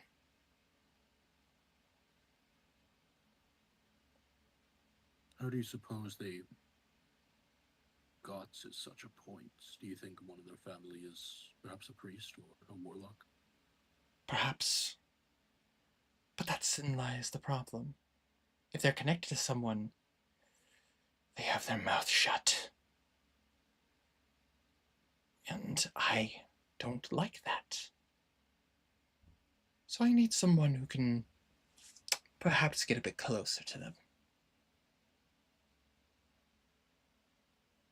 I see. I would be willing to make it worth your while. Whether it's information or items of use to you. Money, if that's what you like. Or maybe you watch as her hand starts to kind of burn. You would like to make a deal.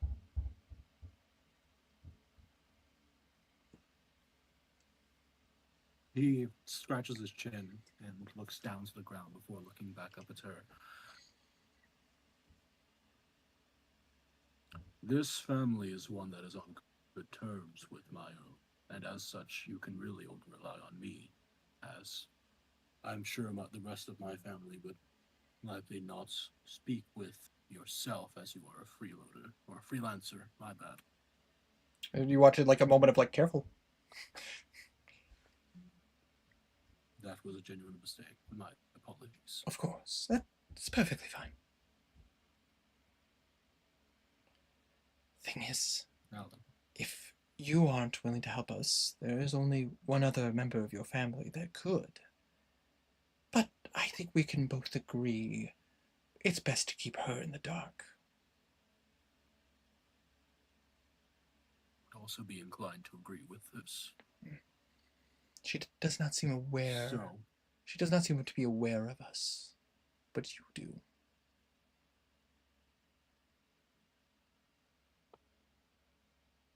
I would like information and an item or two.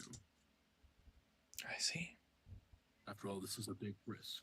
Should the Haraway family find out I'm in their midst trying to gather intel, they likely imprison me or worse. And I'd be risking my new identity by doing this for you. That is true. That is quite the risk. Roll a persuasion check with advantage.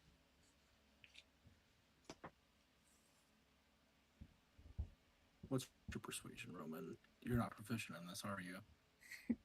Nope. Natural 20. Natural 20 for a 22. That's good. That's Yeah, good. Mom? Yeah. Okay, I'm back. Absolutely. As you do this, she kind of takes a moment, and you kind of hear a deep breath as she kind of fiddles with her hair, and you see the horns as she's kind of been like in her glamour form. You don't notice, but like nobody seems to notice, but like she's dropped it in front of you as she kind of.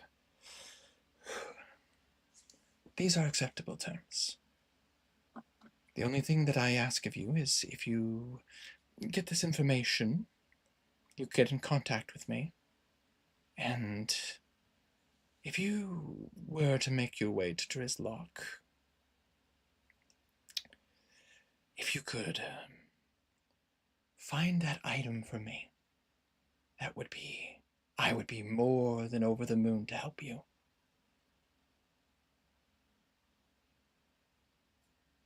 What item in particular that you lost? It is a powerful weapon. Obsidian black handle. I heard the person.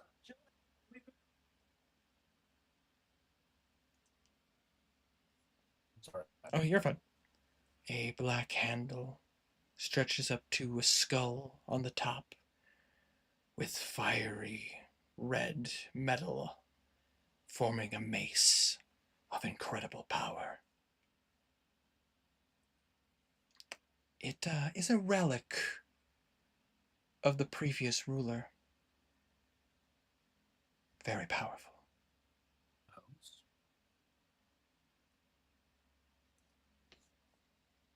The previous ruler of the house? That is correct. One of his relics that has survived the change. Winter. Yes. Is it safe to say their names now with this pantheon? You are the only person who still knows his name. So, yes, is what I'm hearing. Yes, to you, yes. But no one else would. Correct. If you said their name to as your father's probably demonstrated, if you said their name to anybody else who isn't like a worshiper, but as of the hells and shit like that, they would kind of come out as like or like almost like they're hearing gibberish. Roman like narrows his gaze and looks into her eyes. A mace of Asmodeus. That is correct. Though most mortals would know this weapon as the Mace of the Black Crown.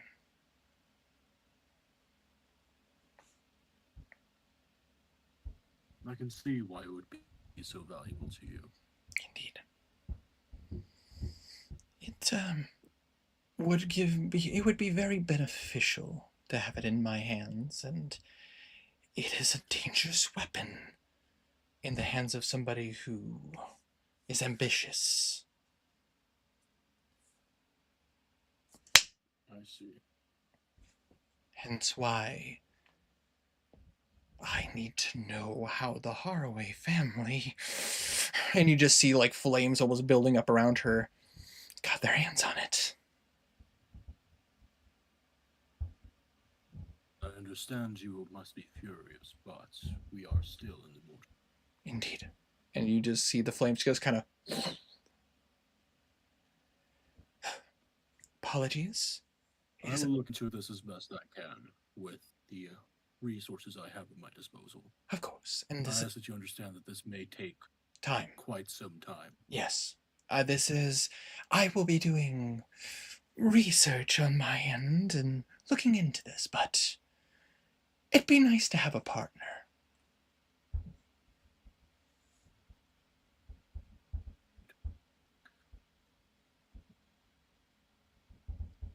If you would be willing. What may I call you?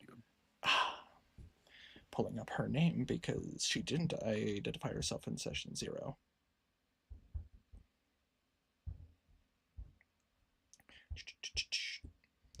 Do.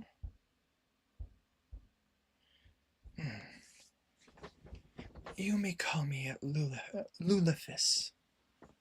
And I will put that in our chat. Wonderful. And while we're here, I don't have it in my notes here. Which city are the Haraway family from? They are from Drizlock. Drizlock. Yes. Wonderful, wonderful. Which, by the way, with information you've already been told by Boromir, that is where the rusted coin is also located. Okay.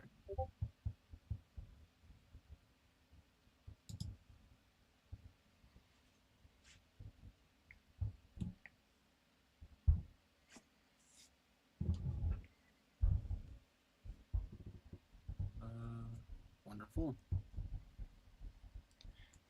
No handshakes, no contracts. Simply our word. However, if you need to get a hold of me, you watch as she reaches into her pocket and she pulls out an obsidian black stone with a sigil on it.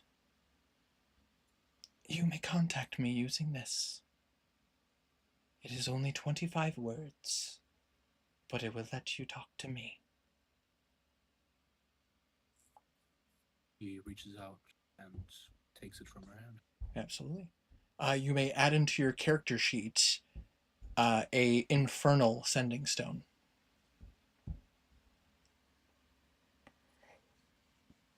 It weighs a pound. Infernal sending stone to Lilithus. Okay.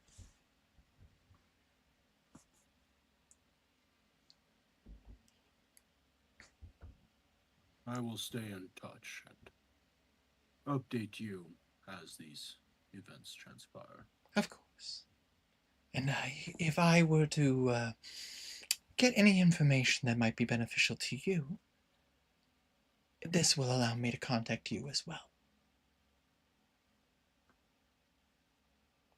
Good. It was, Lilithus. about to say, Roman Black Iron. I will be seeing you. And I will be seeing you. And you watch as the glamour kind of comes back over her body. If you don't mind, I will On his amulet. I will leave the alleyway first. Ladies first, after all. Try not to stare while I leave. As you see her leave the alleyway. Roman slips back on his amulet of concealment and walks out as well. Absolutely. After a bit after she is on. Absolutely. And as you return to the training yard, about to say, you do see a couple of guys kind of give you the look of like, nice. He bows his head and puts up his hand, like, chill. Goes back to his training regimen. Absolutely. finishing off. And as you continue training, Herma, about to say you can go ahead and mark that third training room point. Heck yeah. So now you have access to that. And as I have discussed before, the training room points can be used anytime you use a weapon attack. It's just a nice little security in case like you need to hit, and it just like you just unfortunately miss. Yeah, I got you. Absolutely. Shall we? Return to the- Indeed, we shall. Hi ho. What can I say, Hello. guys? I'm pretty awesome. About to say, if anybody's curious, Herma died. I don't know what to tell you. Damn. Oh well. New character. It was worth. About to say. I believe you. So, for It was the worth to die for. it's quite the turn of events. That's why when the moment you were like, yeah, I'm gonna go off on my own, I was just like, perfect. That being said, so for the rest of you guys, you exit the exhibit of creation. Is there anything else you guys would like to do? What now? I think I might have to go. It's getting worse, not better. What is getting worse? The carnival. The pain.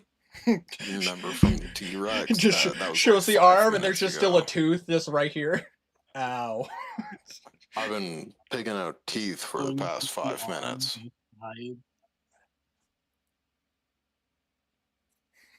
I can give you more healing if you want, or just let it rest. That's up to you. The word is going through their head, except it's on his arm. We could take a bit of a rest. Get your, I don't know. Yeah, get I some could rest. eat. I could Yeah. eat. Take a break, eat some food. I mean, there's quite a few eating places here. I'll follow you. All right. As you guys go to Let's get him some food. absolutely, as you guys go over to the food station, you do see Bruno is currently talking to a few of the station people, and it seems to be like writing down some stuff as he's like, Hello, Bruno. Oh, it's good to see you, my friends. As he will walk up to you guys. How are you enjoying the carnival? Got bit by a T-Rex. Oh, good. Are you okay? No. He'll live. That is good. I'm happy to hear that, at least. Do you need the help, or are you just looking? Yeah. How about we get some food? Perhaps maybe getting some nutrients will help, and perhaps you're perhaps looking at Lubin. Perhaps we might be able to help him a little bit.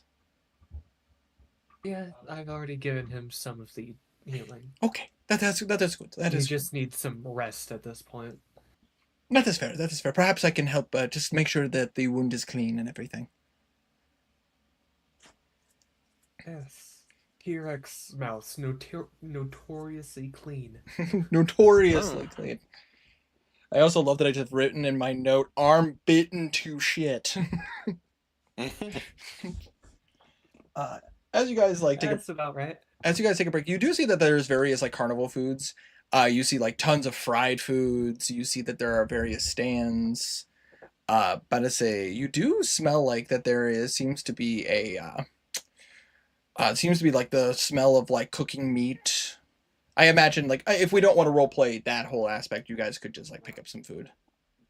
Yeah, we're just getting I'm food. not getting food. Shit gets I'm getting food. About to say, as you Boromir will also get food. as you guys go to get food, about to say Bruno was not kidding when they said it was expensive. It's 2 silver a piece for a meal. Boromir is not getting food. Alan's getting food. Absolutely. You can mark off your character sheet 2 silver. Roman's getting. Shut up! You're in town. Just cheap He's there food, now. delicious. Teleport. But I say, would Roman like make his way towards the towards the carnival? Pussy so good he teleported. Food. You just show up with a donut. Really, Hey really, guys. it's like his own. It's like his own closet in Narnia, you know. I like the thought of like you just walking up with like literally literally like one of those big fucking drumsticks. Hey guys, how's it going? No, he'd What time would it be actually around this? Oh, for your Lunch? for Like your, noon? gotta say yeah, not probably noonish, 1 o'clock. Then yeah, he'd still be training. Absolutely.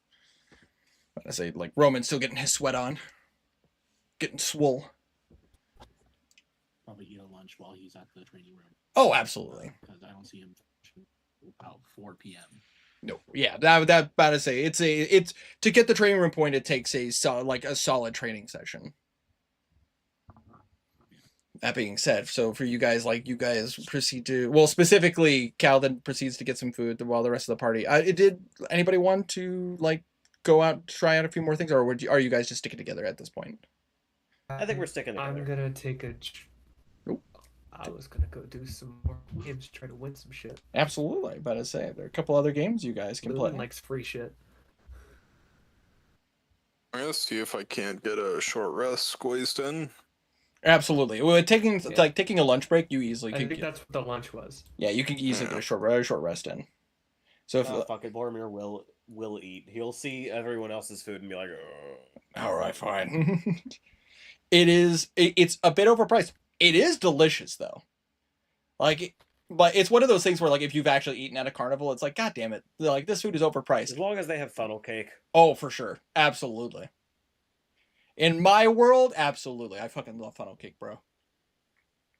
Like anytime I go to a carnival, It's really easy to make. oh, I know, but it's like, but there's something special about getting it at a carnival. Same with like, especially the funnel cake and anytime they do like fresh fried mini donuts. Oh, so good. Especially with the strawberry powder. Oh, get out of town. But as you walk up, Lumen, is there a particular game that catch your interest, or are you wanting to just like look around and see what's there? Crossbow one or the other perception one he was about. You do see again, like Cups. yeah, about to say you do see a individual like shuffling cups, and you do see like somebody is trying to like go like that one, and he lifts it up, and it's like, unfortunately, it was not under that one, it was under this one. And you do see that there is also the crossbow. That is the crossbow game that seems to be testing people's dexterity. And then there's also the balloon one if you want to give that one a try. I'll do all of them because they're free. There's I also like free shit. There's also the ring toss as well. Wow, which one sounds fun to you? Sure. All of them, but he's doing their cup first. Cup first, absolutely. So as you come up to this individual, as they kind of look up, you see what appears to be a skink lizard folk. Like look up at you and go, "Oh, wish to try your luck?"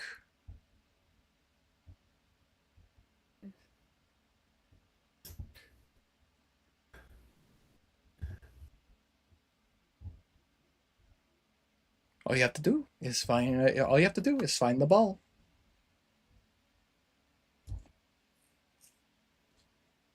All right. But to say you get three attempts. You succeed at all three, and you can get a very nice prize. Hope I will. Right.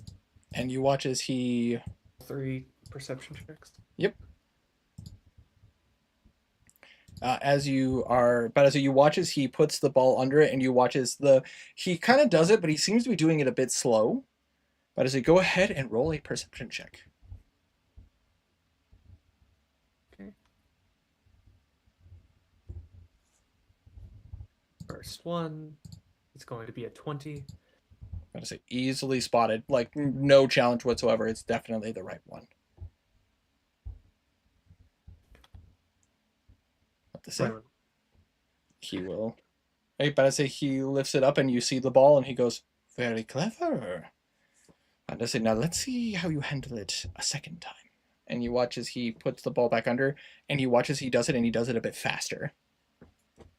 And then, I say, go ahead and roll me a perception check.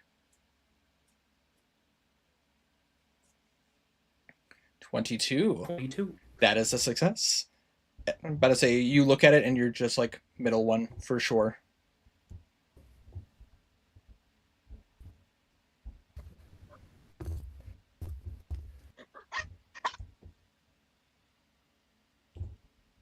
I'd say he looks at you as he finishes and goes, well, so which one is it? Center. He lifts it up and you do see the ball and he's like, ooh, a perceptive individual indeed. I have to say, congratulations, you got the prize no matter what, but would you care to try a third? To get I'll try. the grand prize. And you watch as he puts the ball underneath. And you watch as he is moving them very fast, very quickly. It's almost hard to keep track of where it's going. I need a perception check. Boromir is also going to try to keep an eye on this one, see if he can follow it. Absolutely. You can roll a perception check as well if you wish to. Not to give Illumin any hint, but he wants to try. I got an 18. All right. I say, Boromir, as you're like staring, you don't know where the ball is. I'm going to use the knowledge. See if I can try. Absolutely. 19. 19. You're not sure which one it is. You have a 1 in 3 chance, Tiny, to get it.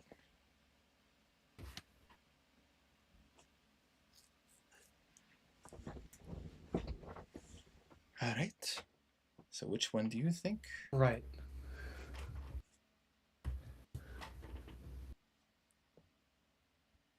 I'm gonna have to guess the right. As he goes to lift it, you do see the ball underneath. And you do hear the bell ring. Ding, ding, ding, ding, ding, ding, ding, ding, ding, ding. We have a grand prize winner. So you get a very special prize, my friend. As a Tiny, I need you to roll me a d6.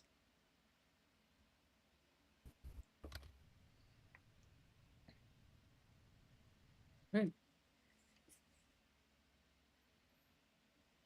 6.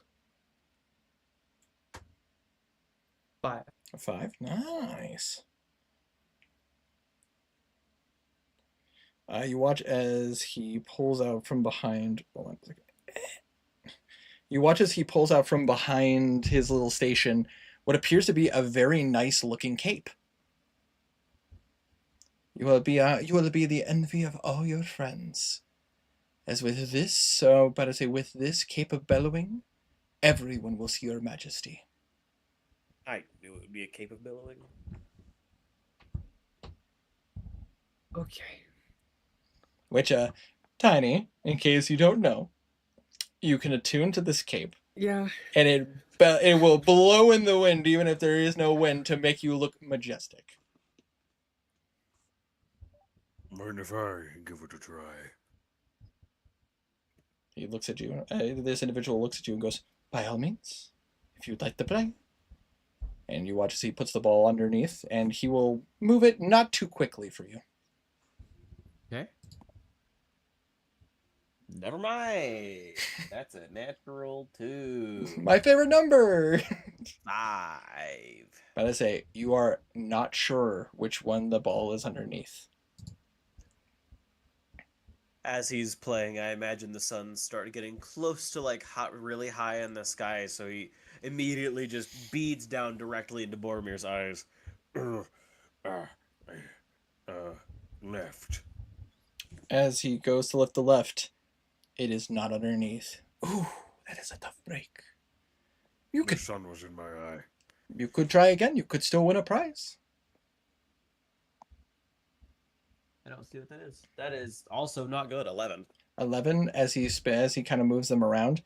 It's a little tricky to see where the ball is, and almost like as he adjusts it, you watch as the light bounces off of one of the cups and hits you in the eye, and you're like, ah. And unfortunately, you don't know which one the ball is underneath. Middle. As he goes to lift up the middle, the ball is underneath it. You, by the way, you guys can't see it because the camera is right here. I have a little thing right here to actually like move the ball around. But you watch as the ball is underneath the middle one. Very good. Now let's see if you could spot the last one. As he puts the ball underneath and just like is mixing it up very quickly. Nope. You have no idea where it is. You know, in all my years, whenever I see someone doing this kind of trick, on the last one, I always put it inside their sleeve to trick the person into giving them money. You watch, Granted, I don't believe you would do that. you watch as the lizard folk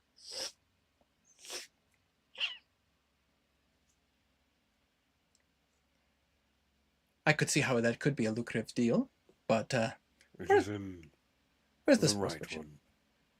As he goes to lift up the right, you see the ball underneath it. And you hear the bell. Cling, cling, cling, cling. Very good, very observant. But they say you do get a prize. And, well, I would like you to roll me a d20.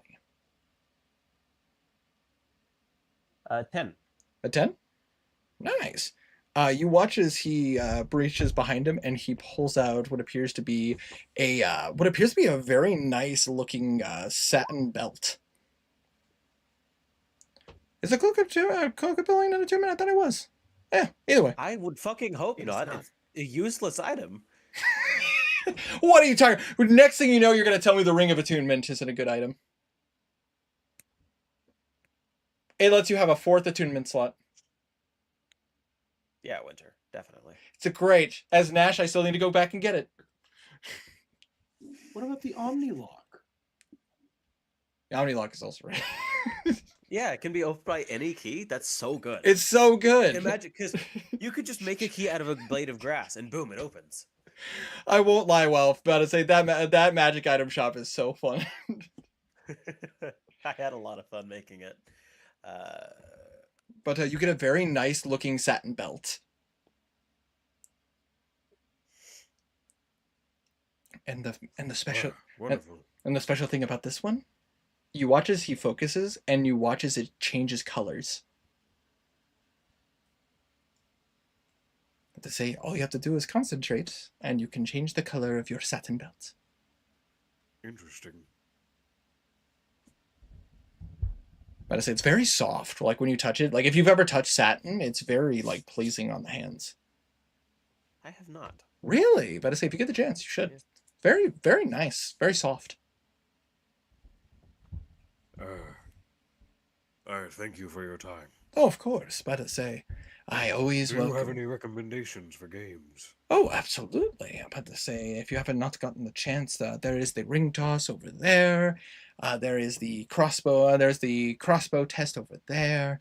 But I say there is the. If you want to test your strength, you can bring down the hammer over there. I am not exactly very physically fit. I think I shall try the ring toss. Calvin, would you care to join me? Was muted. I think I'm gonna sit for just a little bit longer in case the DM has anything planned for me for when I'm alone. You would think that I would do something to any of you guys. Well, Calvin, I had an idea. The man with the the man with the chloroform in the bush just falls back and goes, "No, not today." We already played the game. I think you won. A different game this time. Yeah, there's a ring toss. Go on. He'll get really close to Keldon. What if we tried to land the ring on the instructor's fingers? Okay, but then he has to have his fingers up. I just don't think that's gonna happen, you know? You don't know until you try. I'm gonna go do the ring toss. Gonna do the ring That's toss? true. I think I see Lumen heading over that way. I just want to stay a little bit longer. I'll meet you over there in a few. All right. I know where you are if I need to come find you. Yeah. And I will head off following Lumen. Absolutely. So you wish to go take a look at the ring toss? Yes. Yep. As you come up, you see like a person go step right up, and try a chance. As they turn to look at you, you see a baboon face staring at you guys. Oh, Welcome. Excuse me. I Welcome. would like to try the game, please. Ah, you wish to try the ring toss, eh? Yes. I would also wish to try. Well then, let's have you try your chance. And you watch as he will pull up. You watch as he pulls up a total of 5 rings. All you have to do, Lumen, please. You first. all you have to do is throw them at the bottles. The closer to the center, the higher the prize. All right. Say so. Tiny, you want to start this off? Yep. Alrighty. I'm gonna need you to go ahead and roll me a dexterity check. 5 for the 5 rings, right? Yep. Right. So 23 and 8, 16, 23 and an 18. Nice. All right. So let me go through this real quick. So one of them you miss. But for the other 4, you hit quite well. You see that two of them land in the second row. But the other 2 actually. Hold on. I'm actually looking at this real quick. Apologies. I have my own little spreadsheet here. One of them hits the second row. One of them hits the third row, and 2 of them are bullseyes, as they are able to. Hell yeah. They're able to ring the one in the center, and you watch as the simian just kind of rings the bell with his tail. We got a winner! I say, Tiny, would you mind rolling me a d10? Interesting. Sure. 7. I say, you watch as he reaches behind, and he pulls out what appears to be a staff. Here you are, my good sir. He's going to take it. And this is? This is a very special item since you got 2 bullseyes. Also, yes, you are correct. I do see that now. Hold on a second. This is a very special item. This is known as the Staff of Flowers. Above board, this wooden staff has 10 charges. While holding it, you can take a magic action to expend 1 charge from the staff and cause a flower to sprout from a patch of earth or soil within 5 feet of yourself. Unless you choose a specific kind of flower, the staff creates a mild scented daisy. The flower is harmless and non-magical, and it grows or withers as a normal flower would. Interesting. It does count as a magic weapon, though. But it is a staff. I can hit. Yeah, but it's a staff, so it does count as a strength-based weapon. Does staff have versatility? Or is it just because monks use it that they have versatility? It's think just it's because just monks use it. monks. Yeah, just only when monks use it. It's a dex base. Otherwise, it's strength based. Yep. However, just so you know, this is an official magical item. The staff regaining charges. The staff regains 1d6 plus 4 expended charges daily at dawn.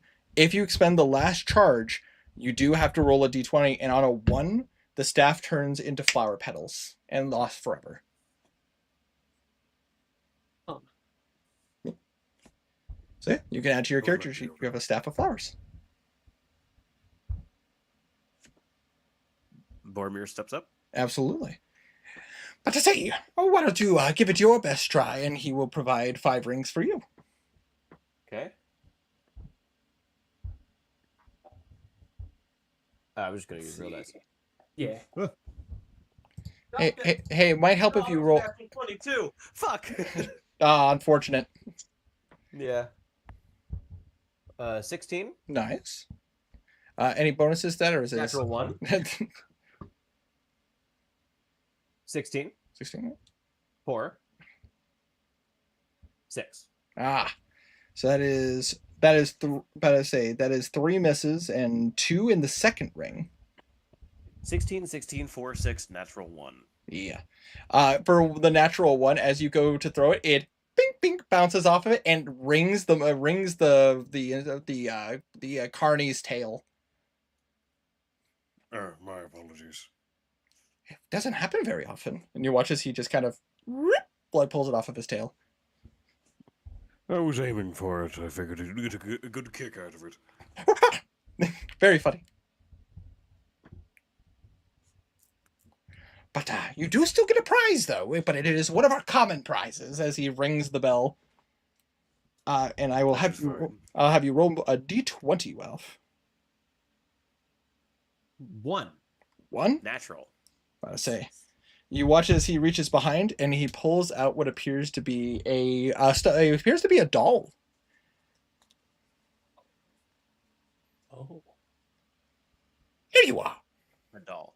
Yes, a porcelain doll. doll. A porcelain doll. Is there a little girl around me? About to say, yeah, there are children around you. He's going to pick this up. And without a second thought, he's just going to look at it. I do not want this. And he's just going to find a little girl that looks like maybe down on her luck, doesn't look like she's having a great day. And will just get on a knee in front of her. Little one, would you like a doll? Yeah, I would like it. Well, thank you. You're welcome. And about to say they will take it and like literally like kind of skip along trying to catch up with their family. And like the owner, like the mom is just kind of like, oh, where'd you get that from? Oh, the nice man gave it to me. And just looks over Boromir will wave and give a bright smile. as she walks away. He watches the doll, looks at you, and then looks back to the girl. Boromir's eyes will widen. Child. What have I done?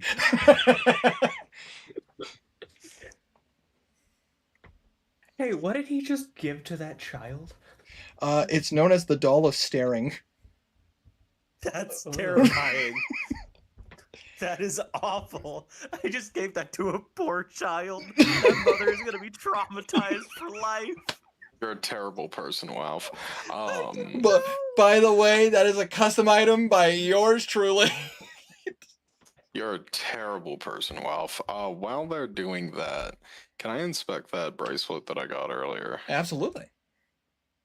I'm just inspecting it. Is there anything that stands out about it? It's very nice. Like honestly, like this is quality work. Put it on. Yeah, you put it on. It feels a little heavier than you would expect, but it's nice. It's not like it looks good on your. It looks good with your armor. Cool. It's a bracelet of lodestone. We're gonna see a quest on the quest board later on. Creepy doll keeps looking at my child. Well, this is what happens when you have a tea party with a doll in the basement, and you give it a teacup full of blood. Hell yeah. I blame you, Ralph. I gotta play Thank- that game again. I know, Sam. I'll get to it eventually. Woman, unfortunately, it does not seem that many of the games here pertain to my expertise. Most of them are physical based, and I am not very physically inclined. He will turn to the simian. Are there any games here that rely more on intellect rather than physical prowess. Ooh. Well, there is one. Not the ball game. I sucked at that one. Fair enough. Fair enough. Well, in that case, perhaps maybe the match game would be more your speed. I see. Yes. Where is that? That would be down over that way. It's going to be past the hammer hit. But if you go to the archery, you've gone too far. You want to go back a little bit. Understood. Thank you. Oh, of course. If you You have care to fun join with me. that. I was more planning on going to shoot things. I didn't have a really good education. Fair enough. That's more. I'm going to return to Calden to let him know where I'm going next. Just so he is not scared and lost. As he's one to be. As you look over at Calden, you just see a giant hand trying to grab him up from off camera. But then you look over and the hand's like. I return to Because Calden. He's a child. Have fun. No, I got my ass kicked by Lupin. Turns out he is quite physically capable. More so than me by quite a wide margin. Anyway, I am going to go to the match game. It is... And he will give directions to it. If you care to join me, you may. Otherwise, you know where I will be. Yeah. I think I'll come with you on this one. All right. So, We'll go. Before we leave, I just want to check my back real quick. Anyone stand out? roll a perception check. It's flat 8. Hey, not really. It seems like everybody's going about their business.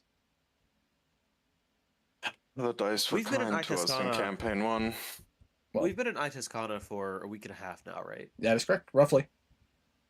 Boromir's also going to take a look around. Roll a We perception. know what he's looking for. Absolutely.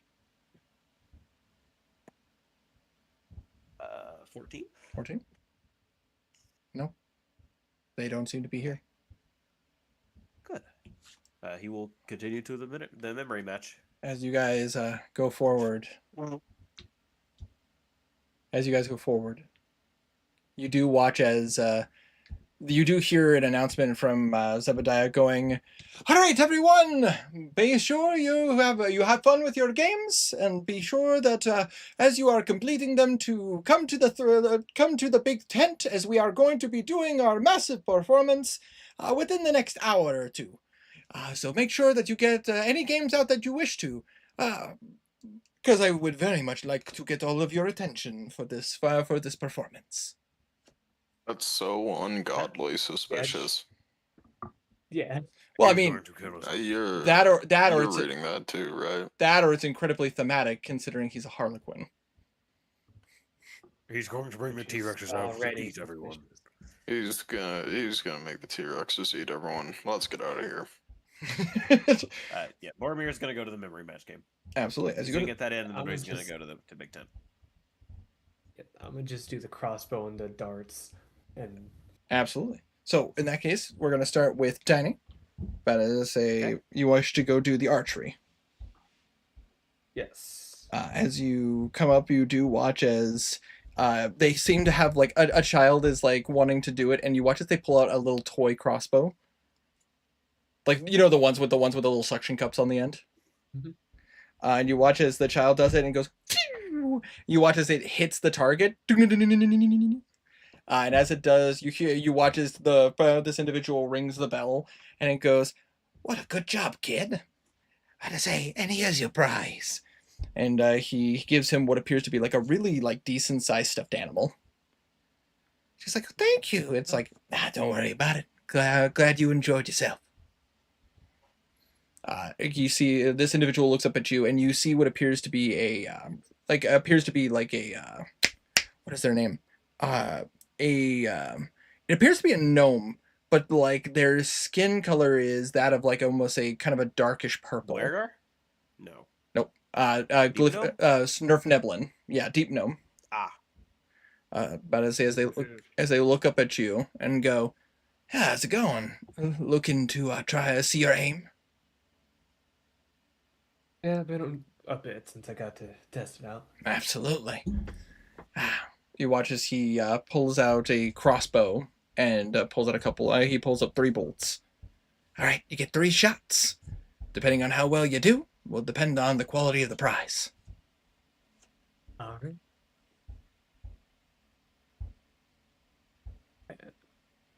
He's just gonna fire 3 bolts. Attack rolls. These would be attack rolls, yes. All right. 22, 10, and a 15. About to say a 22 would hit the bullseye. About to say you said 15? Yep. 15, about to say hits the inner ring. And about to say you said the last one was a 5? 10. A 10? Oh, okay, 10. About to say that one will actually hit the almost hits the center ring, but it just falls into the outer ring.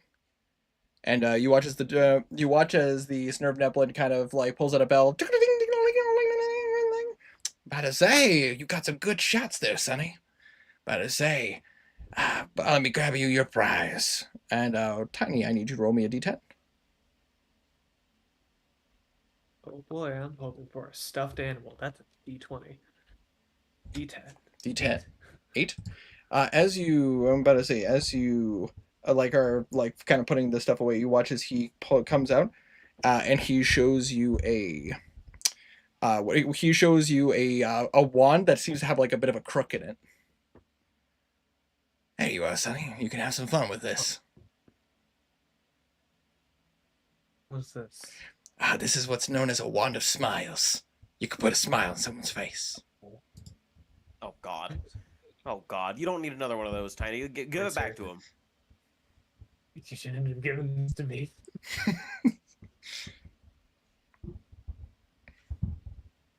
Interesting. Indeed. Thank you. Oh, absolutely. About to say, Didn't Blue have one of those too? did Blue? I don't think so. I don't think so either.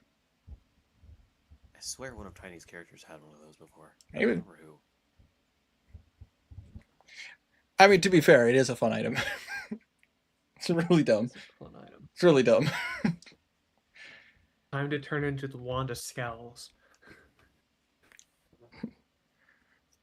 But make sure you tell your friends. Perhaps they might want to give this a chance.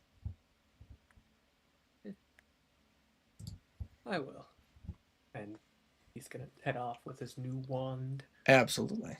As you wander off, and as you make your way towards the balloon toss. The darts toss. About to say, Kaladin and Boromir. Yep, going to memory match. Memory match. You watch as you see an individual go, step right up, test your luck. I say, perhaps maybe a test of skill, as you watch as an elf kind of like is flipping through cards, and you watch as he lays them flat. I say, how lucky, how confident do you feel about your intelligence? Quite. Not very. Well, simple as this. You watch as the elf shows you the cards that are currently laid out in front of you, Boromir. And you watch as he looks at you and goes, you have 10 seconds to memorize the cards and where they are. About to say, and Okay, Winter. yes? What exactly are all the cards and where are they? About to say, Definitely not gonna note them down. about to say, nice try, buddy. About to, Dang it. about to say, if you had the keen mind feat, I would give that to you. Boromir has keen mind. Definitely, totally. Don't to- look at my sheet. Don't look at your shit. Man, if only I had access to it. Oh, wait a minute. But as a Welf, I would like you to go ahead and roll me an intelligence check. Okay. I give up. That's your favorite number, Winter. I know. I'm infecting you guys apparently. You watch it like 4. The cat from Herma.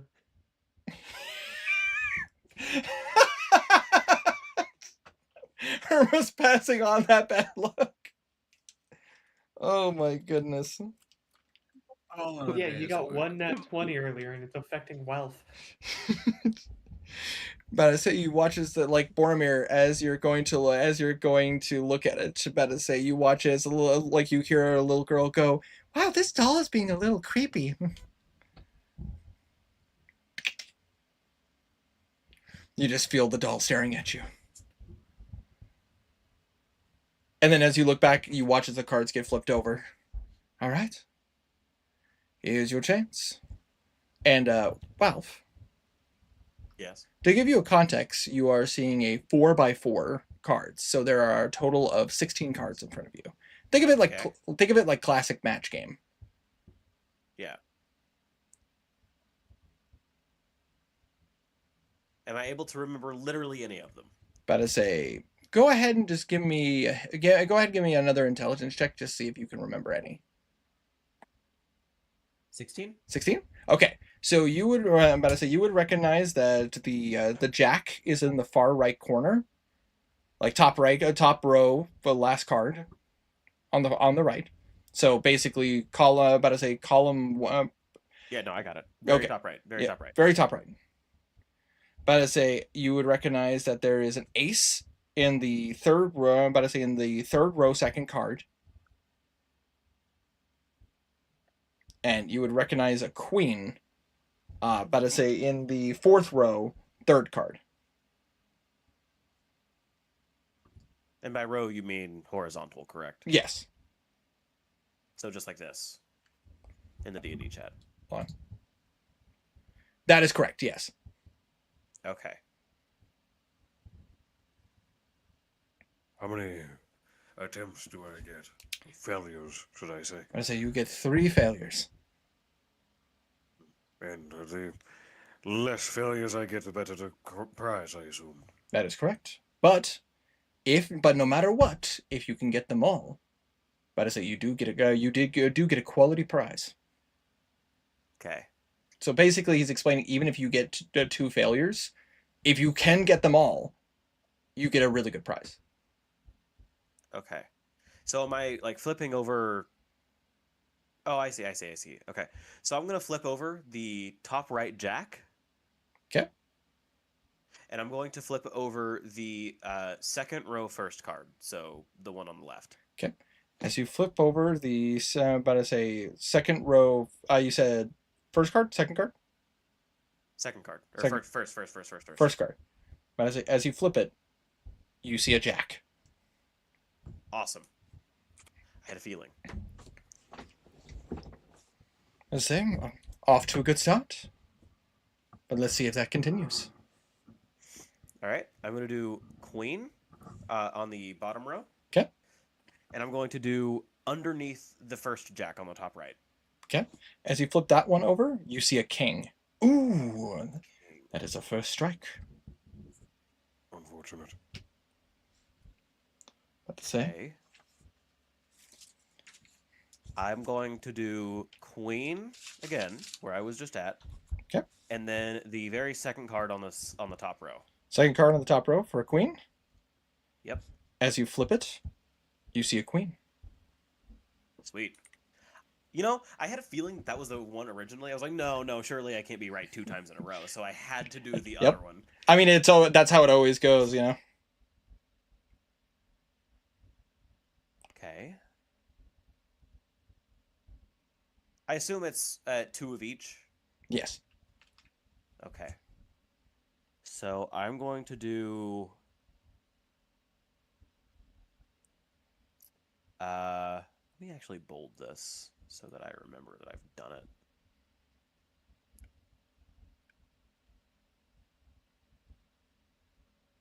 Oh, I did not think about that. Okay, never mind.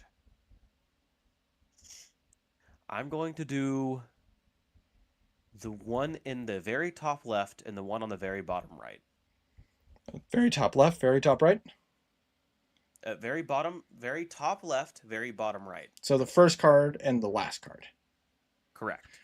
You flip one, the top left, and you see that it is a 10, and the bottom right is a 10. Oh. You're guessing really good. You may be guessing, but you're doing good. I only have one failure so far. So far, doing good. I'm going to flip the ace on the third row, second card, and the first row, third card between the queen and the jack. Between the queen and the jack, as you about to say, as you flip the ace, obvious ace. As you Yeah. flip the third card, about to say you see a you see a king. A king. A Ooh. king. Oh, okay.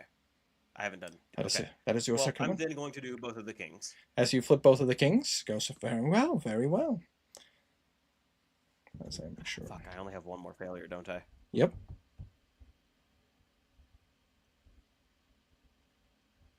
That's smart, Tiny. You're so right. Look, man, I don't. This is me. This is not Boromir. This is me. Boromir's smarter than I am. Yeah. That the issue is the fact that unfortunately you rolled low, so now you have to rely on actual chance. Yeah. I'm going to do the. Got both jacks. I don't have both aces. Yikes. Okay. Ooh, I'm going to pretty do tough for you, huh, Boromir? Quiet. I may or may not have gotten distracted, and now I'm relying on pure chance. So second row, third card. What is it? Second row, third card. As you flip it, you see an ace. Fuck me. Okay. I will then flip the other ace. Absolutely. As you do so, but as he goes, all right, doing good, doing good. I have a very low chance of succeeding now. Now it's complete guessing for It's three complete different. guessing. I'm going to do second row, second card between the jack and ace. Between the jack and the ace, but as you flip it, you see the Joker. Okay. And then I'm going to do third row, far right, so the fourth card. Fourth card. As you flip it, it is the Joker. Oh my god. 50-50 now. I'm fucking like sweating bullets over here because I'm just like, how are you doing this? I thought I mixed this up really good. Okay. I'm going to do third row, third card. Third row, third card. Mhm. As you flip it, about to say you see a 9. 9. Okay. I'm going to try once more to pull on my memory to see if I can think of any more. Okay. I assume it's a higher DC. It is a higher DC. 21. 21. As you think hard, you feel very confident you saw another one of those on the bottom row. Another 9? Yeah. God damn it. I was already going to guess on the bottom row. Fuck. 50-50. It's still a 50-50. I'm really feeling the left one on the bottom. Going with the I left? think I'm going to flip the left one on the bottom. All right. As you flip it, it is a 9. Holy shit. You got I flipped the very, last two. you got, and you gotta say, you got very, wow, if I didn't shuffle this myself, I would think you're cheating. Like, straight up. Holy shit. I would think you're cheating. Holy fuck. I got so lucky there. You watch as he looks I'm at a god you. at this You watch game. as this individual looks at you and goes,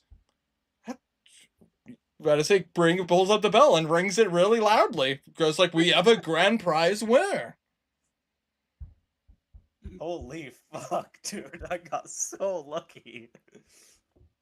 Yeah, and just nearly cost him a blood vessel or two. Quiet. To say an item that uses the brain. It's only fitting that you do as you have something that is good for your head. And you watch as he pulls out a very nice looking hat. Interesting. What might this be? This is a very special item that only goes to somebody who can get them all correctly. This is known as a hat of eternal shade. Excuse me. The sun hat. The Hat of Eternal Shade, when worn, the hat makes the wearer feel like they're in a cool weather no matter the temperature outside. It can be worn on top of a helmet. Oh, What That's Belwraith pretty would have good, done for an actually. item like this would make him be removed from the Solaris. So it just makes them completely immune to the effects of the weather, pretty much. Basically, it's Would have thought children. if there would be an environment that might give you penalties in like a hot location, you basically are not affected by it unless it's like ungodly Just- flames. You know, like if you were like, for example, if you were walking through lava, obviously that wouldn't counter that. But like if, say, for example, you were like near like steam vents or in a desert, Just like, you know, like extreme heat from like the DOG. exactly. That weather effect. Yeah. Shit. But of course, like if you were caught in like a firestorm, about to say that might be a bit of a different conversation. But like for natural fire, like hot weather, about to say you are not affected by it.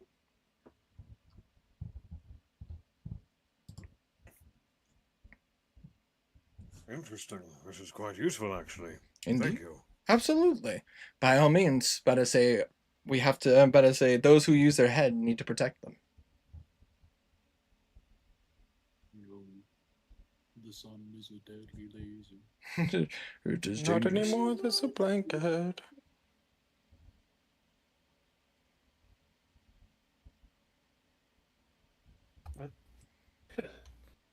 What? Look, he looks at you. He looks at you, Calden. Where do you like to try your luck? Oh god, no. I'd fail that immediately. That's Give it a go. Why not? We have a little bit of time. Oh. Sure. absolutely. I gotta pull up my second one. Don't mind me. Give me 1 sec. I'm just gonna tell you this right now, guys. I prepared this in case all of you wanted to give this a shot. Like I put in the mileage. Now I just have to decide which one I'm gonna go with for you, because like, fuck, I feel like the problem is I feel like I put this too predictably. If like, but at the same time, I know Walf guessed like through most of it, and it was like I fully guessed. I know. I got so lucky. I know. That's why I'm like sitting here going like, fuck, did I make this too easy? I'm getting in my own head. Get out of your head. Get in. Never mind. So, Calvin, would you like to give it a shot? Yeah, sure. By all means, roll an intelligence check as he will show you the cards. I got a -1. Zero.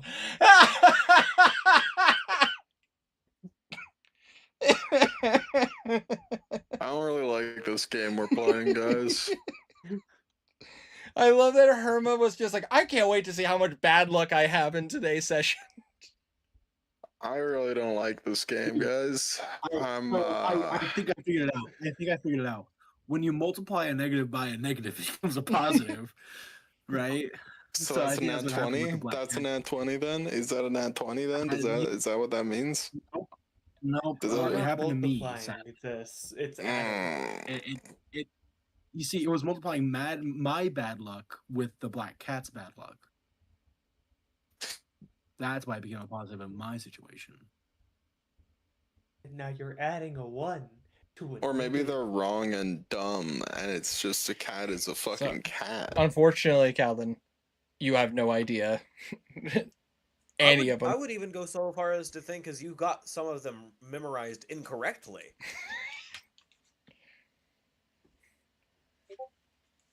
About to say. I like to think he thinks he got the entire thing memorized, but it's just all flip flopped. Oh God. I'll do the first two. All right, just the first two in the first column. The sun is a deadly sun. Is that what you're going with, Wonder? The first two in the first row. Okay. So the top two, the one on the far left, and then the one right next to it. Yeah. As you do so, you flip an 8 and a 10. 8, 10. 8s in this? Yeah, that was the last one that Wow flipped. It's All eight. right. It's eights, nines, tens, jacks, jacks, queens, kings, and about as a oh goodness, Joker. eights, nines, tens, jack, queens, king, and joker. Uh-huh. Wa- All right. Wanna know a fun fact? I don't even look. You flip I'm one, just kidding. And then you flip another one. if it matches, Do Yeah, not no, waste I time get that. explaining Yeah, anything. I, Don't I, match? I get that. You No, fail. I You flip understand. another. I understand a fucking I was- match I was game. giving the explanation to Herman. I understand a match game, Boromir. Boromir. I understand a Giving match the game. explanation to Just Herman. guess. You got this. 2 more fails. All right, we're gonna flip over the next two right beside top row, You want to get the last two in the top row? right side.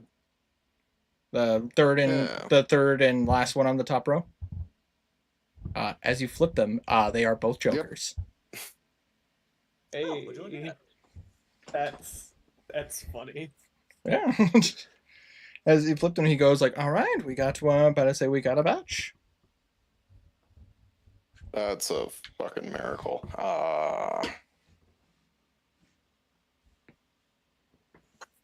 Okay, just straight on down to the next row. The same thing. You just want to do the first two. Yeah. All right. As you flip them, you see a king and a 9. Wanderer, Oh, sick. have you realized that this one yeah. right here you have written incorrectly? I don't really give a shit. Also, I don't know what the fuck you mean by this one right here. The one you just posted. It was 8-10 Joker, not 9-10 Joker. Oh, same thing. I would have used real cards for this, but then it dawned on me like, oh fuck, you guys could just screenshot it and literally just do it. I would not do that. I know, but it's one of those things where just on the off chance you guys could have screenshot it and cheated. Wanderer would have. I truly believe you guys wouldn't, but on Uh, the off chance, It was a 9 and a king. Yep. A king in the first slot of the second row, and then 9 is the second one. Okay. 9. I'll flip over the next two. All right. As you flip over the next two, it is an ace and a queen. Unfortunately, my friend, that is also those were your 3 failures. Unsurprising. I think the bite from the T-Rex is getting to you. Madison, Oh, well. it was worth a shot. But but on the bright side, you don't walk away empty-handed. You did get 1, and he will pass you 2 copper pieces. Wonderful. Thank you. You get Absolutely. 2 alcohols. Would you guys like to know what the layout for the rest of that one was? Yeah, what was it? But I say, oh, fair enough. Well, I guess I guess not. Never mind. All right, fair enough. We'll move on. So, Tiny, you wanted to do the balloon toss before? or going inside. Oh, you guys just want to go inside? Okay, fair enough. Yeah, we're going No, to the blue but- tent. Well, Boromir's looking for Zebediah, actually. Absolutely. As you are looking around, you do see Zebediah is. Hold on. What were you saying? What were you saying, Penny? Please, I Tiny, cut you go. off. I said I was doing the darts before going inside. Okay. Then while Um, thematically you two are looking for Zebediah, Tiny. I hate to interrupt absolutely everyone, but it is that time for me. I gotta go to bed. That's perfectly fine. Understandable. Here's the character sheet for whoever wishes. I- Good night, folks. Absolutely. Good night, man. I don't assume we're doing combat. I will keep it tabbed out for now. If Yeah. we do, I will tab over.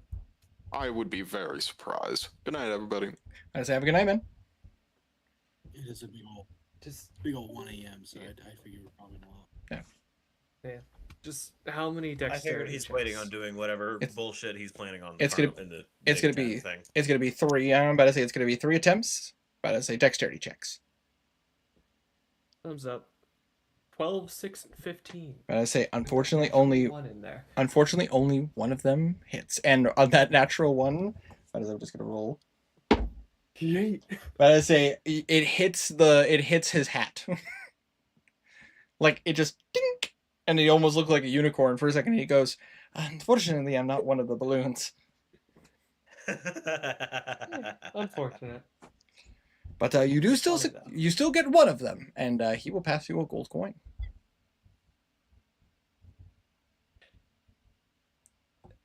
Hell yeah. About to say, he kind of gives you a look, kind of gives you a wink, and he's like, "I like it when people come to mine." I can tell. About to say, you know how it is. Getting more people to come take a look makes all the rest of them jealous. Of course. About to say, I would recommend you get to the big tent. It looks like they're getting ready. It looks like Zebediah is about to get the show going. I'm headed there now. And in the meantime, Kalden and Kalden and Boromir, you wish to find Zebediah? Yep. As you are looking for him, it's not difficult to find him because he's like dressed like a harlequin. He's kind of hard. He kind of sticks out like a sore thumb. But you do see him like talking to somebody, and he's just like, "Oh, that is not good. That is not good." Mm.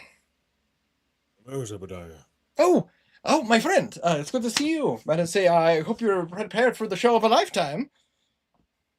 What is not good? I see you stressed about something. Oh, please, if we're gonna talk about this, let's go to the side. I don't want any of them to think that something is wrong. Of course, of course. About to say, Tell me, what is it? he kind of takes you to the sideboard mirror, Calden. I'll say for funsies, Lumen, as you're like heading to the tent, you do see that they are kind of going off to the side. If you want to try to follow them, With the 16 perception. with a 16, it's again you hear ding, ding, ding, ding, like the bells are ringing on the top of his head. Miss him. Yeah. We gotta be sneaky. Oh yeah, we're gonna be sneaky. Ching, ching, ching, ching. But as you go to the side, Boromir and Kalden, he goes, "Okay, so we had a bit of an issue. You see,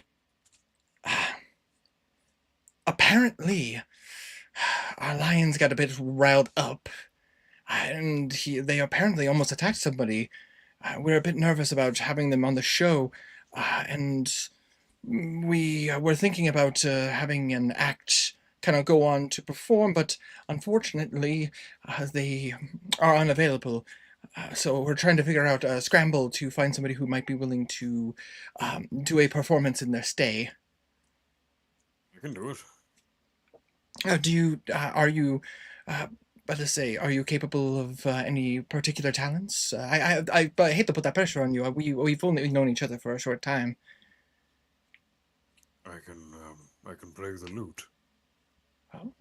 Well, Yeah, if I could. I can play the lute. Oh, but I mean that is actually could be quite useful. Perhaps maybe we could team you up with somebody. He looks at Kalden and is just like, "Are you good at anything?" He's like, "I can drink. Maybe not that one." Uh, hmm. I can throw stuff. Can you throw knives? It looks at you, Lumen. You come up and he goes, "Can you throw knives?"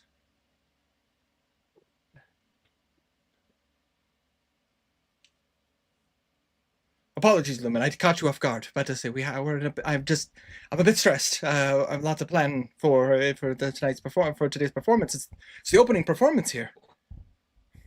Who am I throwing knives at? Oh, not at, just at targets. Ah, got it. Yeah, basically, he takes a moment to explain that the Lions apparently are a bit riled up, and they were going to do a performance in their stead, have somebody do a performance in their stead, but they weren't available. Then perhaps we can do a little bit of beat work. Maybe we can. Oh, if only we had somebody who might be strong. But I say, would be would be interesting to see somebody potentially. Wasn't there a fourth one in your group? He doesn't come to stuff like this usually. Shucks. Go to find Bruno. He's strong. But I say, roll a perception check. Sure, I'll roll a perception check. 22. As you see the crowd is kind of going by, you do see Bruno kind of going through with his with his coat on and everything.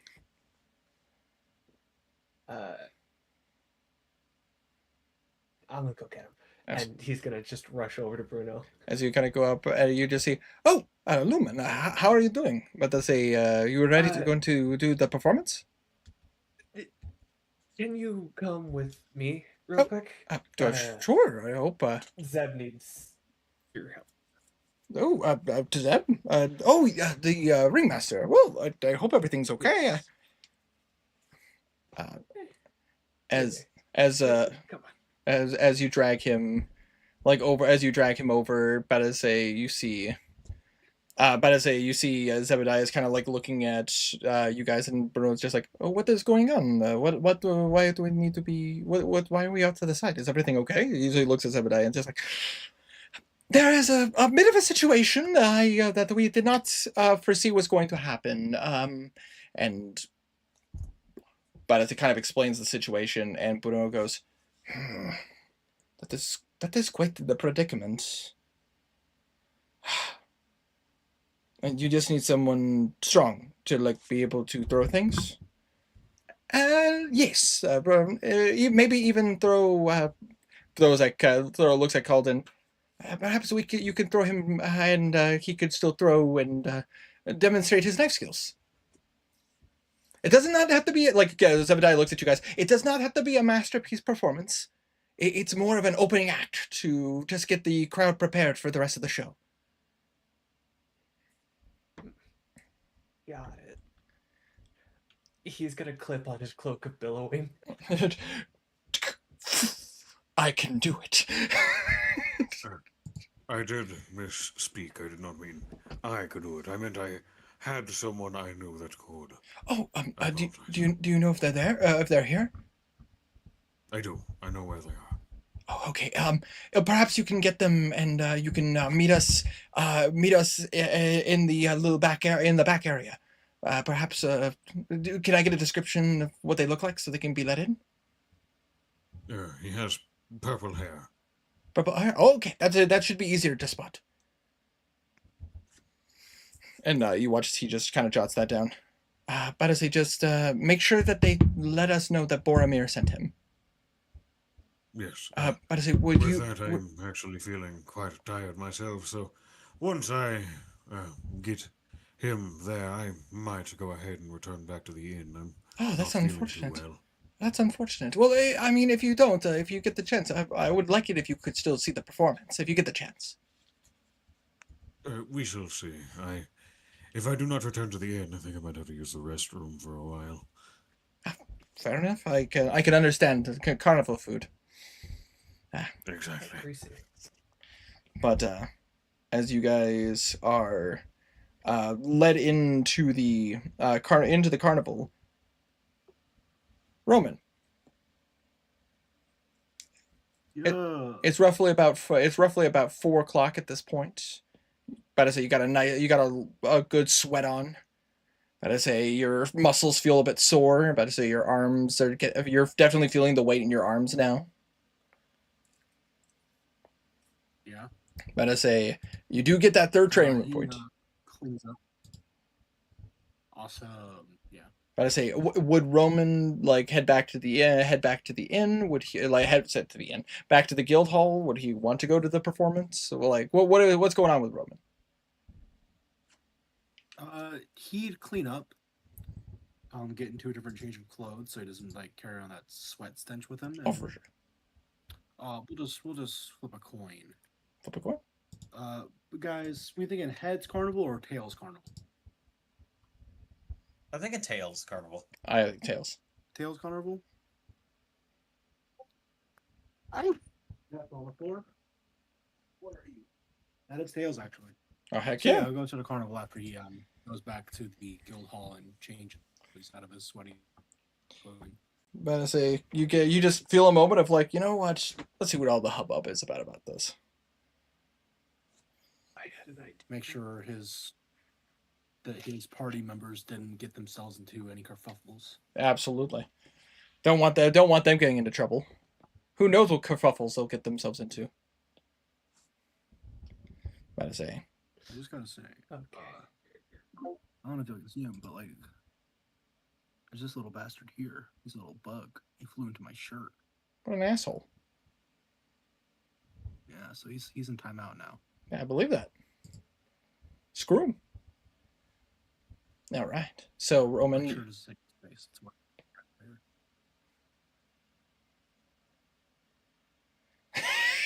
that might be a bit much.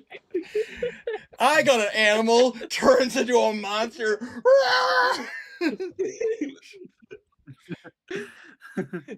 No. But Roman, as you're making your way, like you are seeing that everybody, like as you get to Tent Town, you see that everybody is heading into the big top. It looks like the performance is about to start. Oh. I made it just in time. As he goes up to the main tent. About to say, as you go up to the main tent, you do watch as a little girl is being carried by her mom, and it's like, all right, honey, let's go find a seat. Yeah, I'm good, it's good. And Roman, you can't help but notice that the doll stares at you. Oops. And he keeps walking. Absolutely. As you keep walking, you watch as the doll,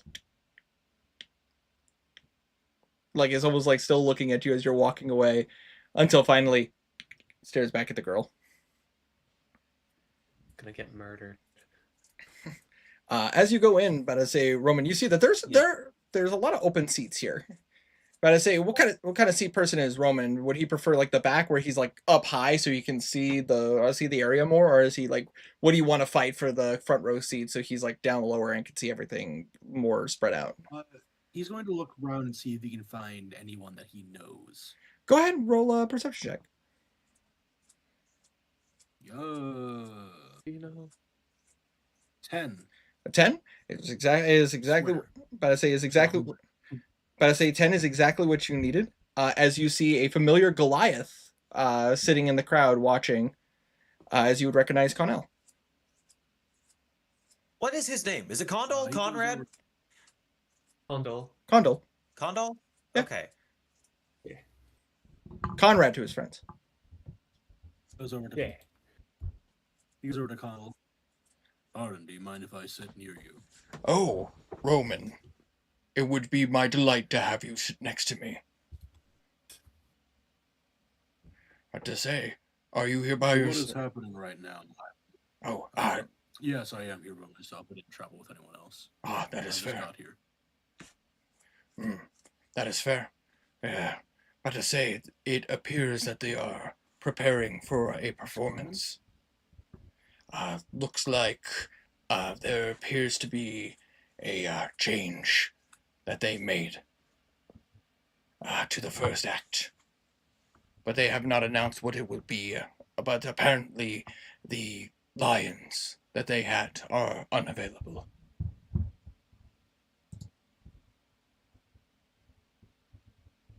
I guess it's not as good of a circus as I thought it'd be. I know we're not here in the capital, but still. Hopefully it will still be delightful to watch. Hopefully. Popcorn. Sure. As he passes you, but as he passes you non-buttered and slightly salted popcorn. Yum. Non-buttered? What the fuck Non-buttered. is this guy? Vegan? What the hell? No, he's a Goliath. So where's the butter, bro? We're This guy sucks. Guys, I hate people. about to say, get him out of here. I vote him out. But he's next to leave the island. So, Get out of my guild, bro. Who the hell? so, Tiny, as Lumen and about to say as Lumen. But, oh my goodness, my brain is like mixing 6 names. Ugh. Calden and Bruno are currently like in the back, like seeming to like practice. Like like you watch as Bruno is like was given a couple of hand axes. He's like, oh boy, it's been a while since I've practiced with my throwing weapons, so this will be very fun. But I say, Calden is just kind of like, mm. And then you watch as he like takes a sip of his flask.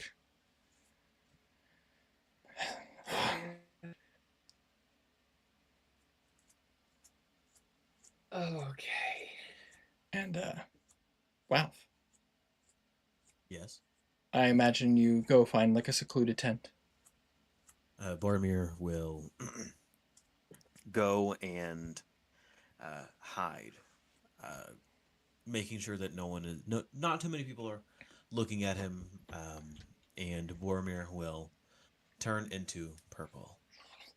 Human skin, purple hair, purple eyes. Loot on your back. Harma, because you were not here last time, Boromir transforms. His hair becomes a decently lengthed, naturally looking purple color. His skin becomes that of a human. His height shifts, so he is much shorter. His originally super puffed up purple pimp robes turn into a very nice robe with green jewelry. He's got a lute to his side instead of the pimp cane, and he looks like he's around early 20s. Purple will step out, making sure that no eyes are on him. Does he kind of look around? Roll a perception check. He does.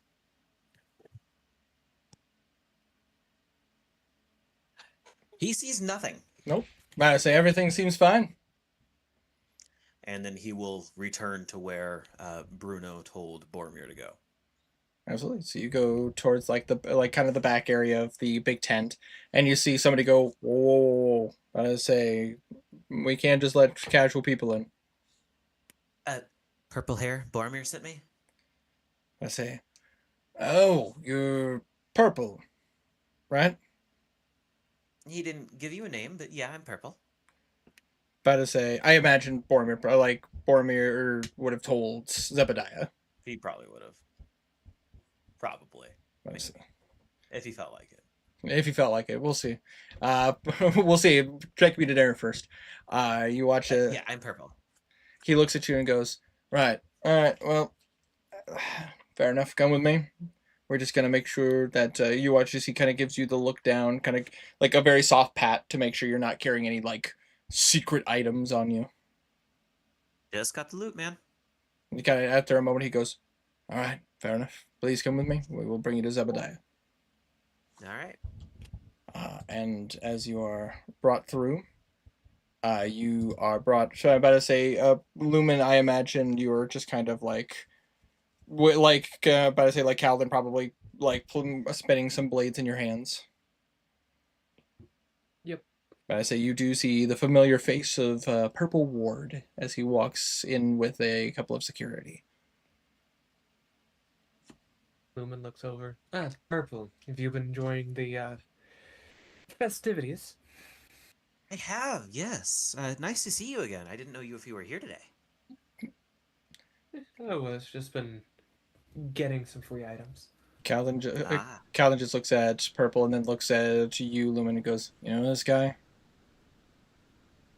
Yeah, I've been around. I'm a friend of Boromir's. Purple Ward. That's funny. I didn't think Boromir had any friends. Damn.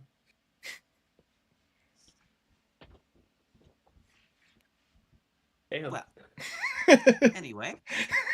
The sad part is, Wanderer would say that.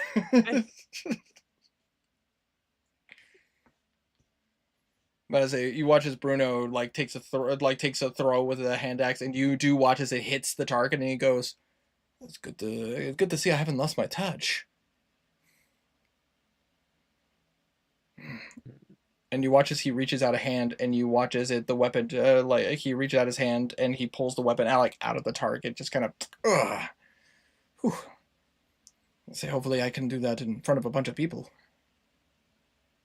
Hopefully. All right. You watch as Zebediah walks up and goes, "All right, about to say, good to meet you. You're the friend of Boromir's?" Yeah, I am. All right. Purple.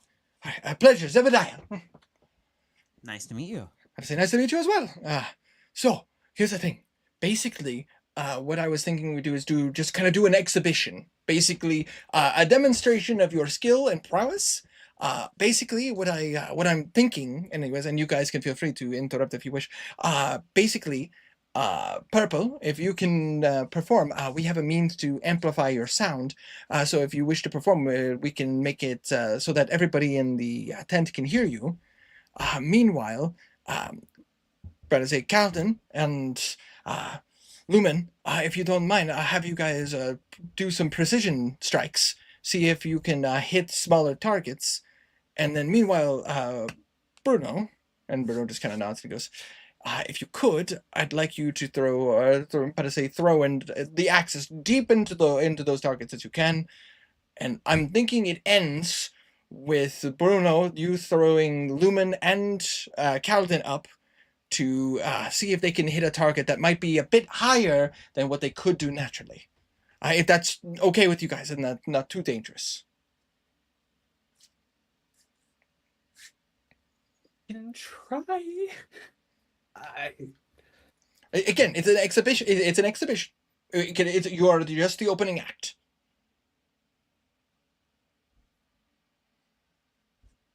Can try. Basically, honestly, that's all I can ask of you. But I say the only other option we have. Here's the thing. I don't particularly perform for very large crowds like this. So, do you might have anything that could, something that could enhance my ability or soothe my nerves or anything to help? Yes. You do watch as Zebediah kind of reaches out and he kind of pulls in like what appears to be like one of the tamers, and goes, "My friend here has the capability of improving some skills. If you guys are not feeling very confident." Just to be safe, I think that would be smart. Yeah, I'm not exactly used to performing when fighting. Fair enough. In that case, but as I say, you watch as this individual looks at you guys and goes, "With your consent." I consent. Is this gentleman hot? But I say yes. Ranger type. Looking at you, maybe it's me who should ask for consent, because They just look at you. Purple. So yes. anything you want. I just like Lumen on the side. Purple. Focus. But I say, After the show.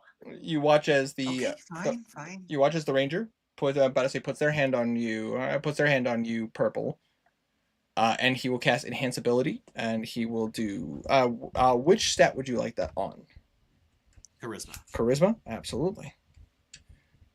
He will walk up to you. What's up? Equals splendor. About to say, he will walk up to you, Lumen. To say, what would you like? Wow. I don't know whose cat that was, but but he will put his hand on your shoulder, Lumen. And which stat would you like this on? What stat am I going to be using? For this, it would be. I mean, you could try to do this as performative as you can and put it into your charisma, or you could try to just demonstrate your skill and ability, and this would be dexterity. I'm gonna do Cat's Grace because I have a, 11 to charisma. Yeah, that's fair. What, are you not trying to say that the Lumen is not as charismatic as Blue? Is that what you're saying right now? No. Lumen isn't charismatic as the common noble. Fair. But I say, so he will give you Cat's Grace. Calden will take it on Cat's Grace because Calden is not a performer. And then Bruno will put it into his band. I believe it's for strength. It was shit, because Bear's endurance is the Constitution. The strength. Strength one. A strength one. Forget what it's called offhand. But Doesn't. Strength. yeah, strength. So He can carry double his normal carrying capacity. but I say Bruno is strong. Bruno strong now. Bruno see you as puny humans. No. But he is stronger. But that being said, he like Zebediah looks at you and goes like, so are we feeling more confident now? Yes. Okay. Alright. That being the case. But I say you watch as he kind of fans his own face. Okay. We can do this. We can do this. But to say again, it does not have to be a perfect performance. It just has to be a test of your skill and a test of your capabilities as he looks at you, Purple. Of course. Hey, Purple maybe is if we actually show off- going to. Purple is actually going to touch the corrupted scepter and go ahead and cast false life on himself. Just you feel that energy kind of go over your body.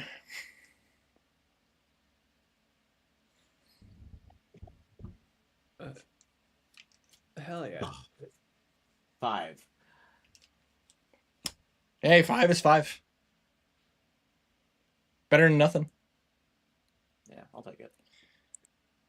But I mean, hey, if we show good skill, maybe people will know about the guild more.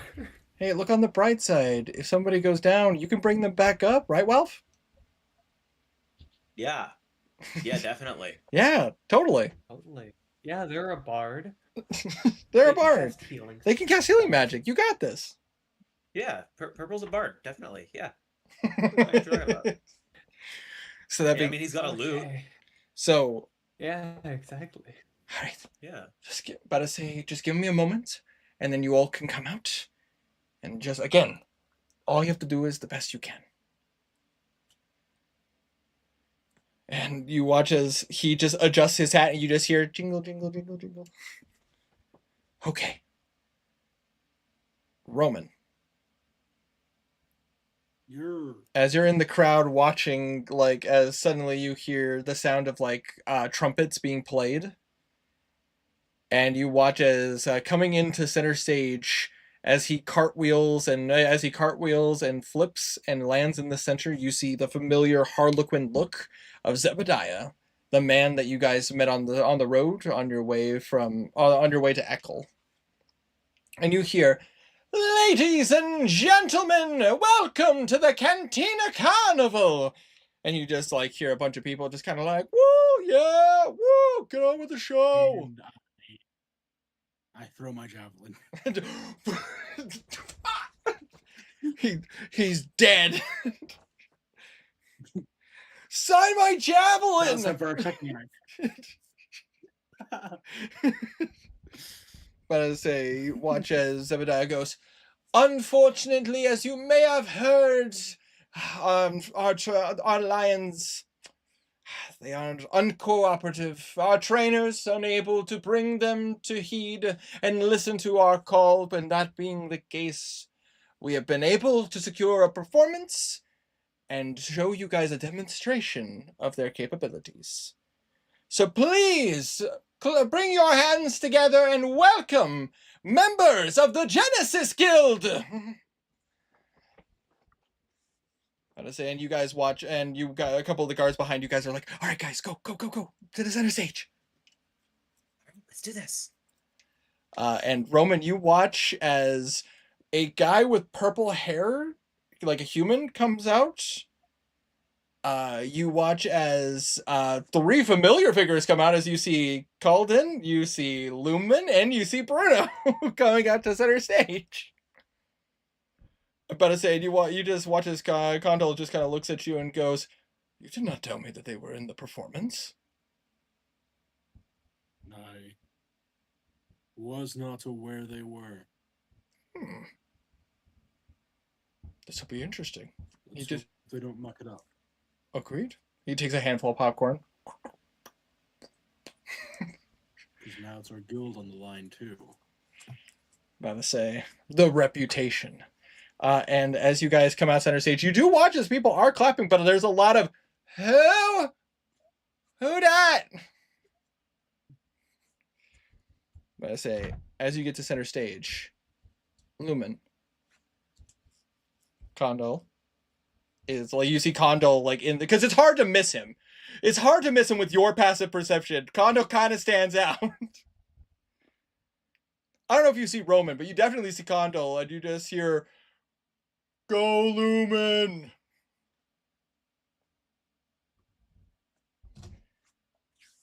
And as like the crowd kind of quiets down, Purple, you do watch as you feel a bit of magic kind of be put on you, as you kind of see a stagehand go, "Go for it, you got All right. Purple will begin by saying, Hello, everyone. I am Purple Ward, and I am here today to enlighten you all with a custom composition. Please enjoy. and he will begin playing. Absolutely." So this will be a performance check, and you do have advantage. Okay, strong start. That was a natural 15. Natural 15 with a total of 19. 19, nice. So you feel like as you speak, you do hear yourself like being projected louder, but as you were hit with the thaumaturgy spell. And as you start to perform, you got about as a Roman, you would hear that this individual's music is quite loud, like kind of surprisingly loud for somebody who like is just in the center stage. And honestly, like as you start to hear it, it's like, you know what, this ain't bad. You might have heard better in your lifetime, and preference is always here, but he's not bad. But as like, how is the medley going? Like, are you starting off like doing kind of a build up, or are you like starting high and trying to amplify? Like, how would the composition work for you? So he is kind of doing his own thing, where he is beginning with a slow beginning until it ramps up into a more jovial, lighthearted kind of tone. Absolutely. I don't know music, so that's all you're getting. Fair enough. But I say that being the case, as you start to play, about to say Lumen, Calvin, and Bruno, you guys watch as about to say targets are being lowered, and you watch as they are kind of being floated around you. Oh, Tiny is muted, so I hope everything's good on his end. I'm alive. I forgot I was muted. Fair enough. You do watch as like some targets are lowered, and you watch as they're starting to kind of float around you. Fun. I say that being the case, I will need you to go ahead and roll. But I say, normally I would have you roll to hit, but in this case, this is going to be this is just going to be a dexterity check. All right. But I say you do have advantage because you do have Cat's Grace. I do have advantage. You are correct. And that is a 19. 19, nice. But I say, you guys, but I say everybody in the crowd watches as Lumen. You just kind of start to like you just kind of fall on your into like your training, and you literally just like kind of just maybe throw a little bit of pizzazz into it, but you're more focused on just hitting the target. As you watch as the targets go by, you got but as a Roman, you would see toom, toom, toom, toom, toom, as he is hitting as Lumen is hitting multiple targets. Ralph, Yes. can I have you roll Calden's dexterity check? Oh, yeah. Dexterity. I'm just going to click it. And he does have advantage.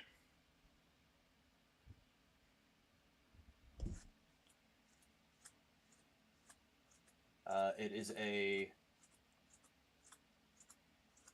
dirty 20. Dirty 20, nice. Send over? I'm I'm not seeing it, but it might just be delayed. Okay, I'll take a screenshot of it and send it to the Discord. Please do.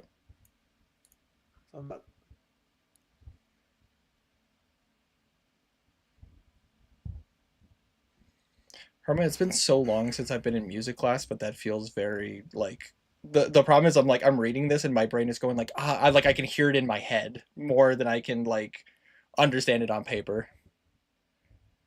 Does that make sense? Yeah.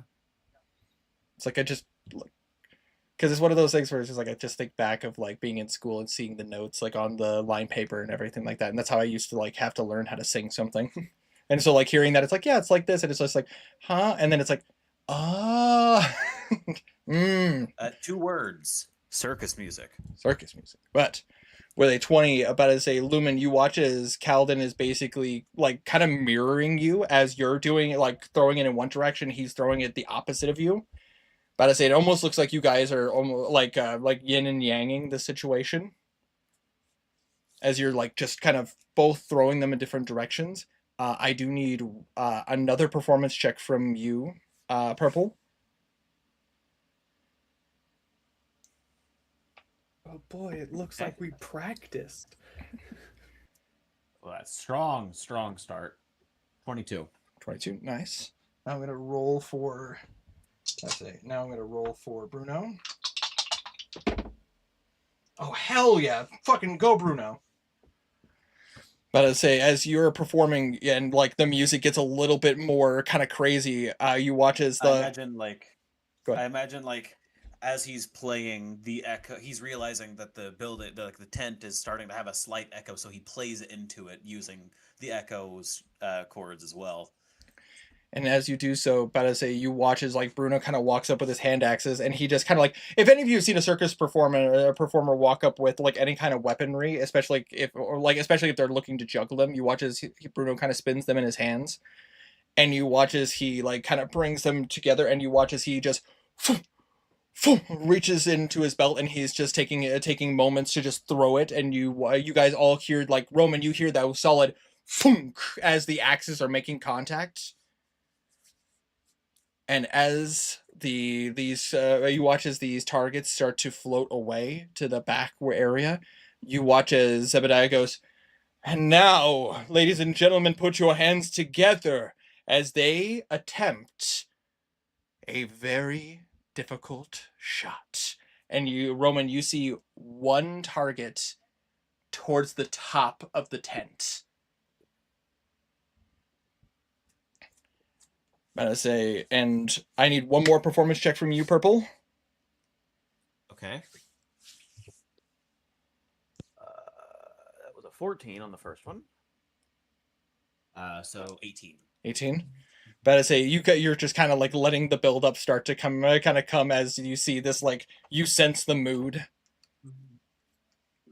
Yeah, pretty much. And like as the target shows, Bruno looks at you, Lumen, and go, "All right, are you ready?" I'm ready.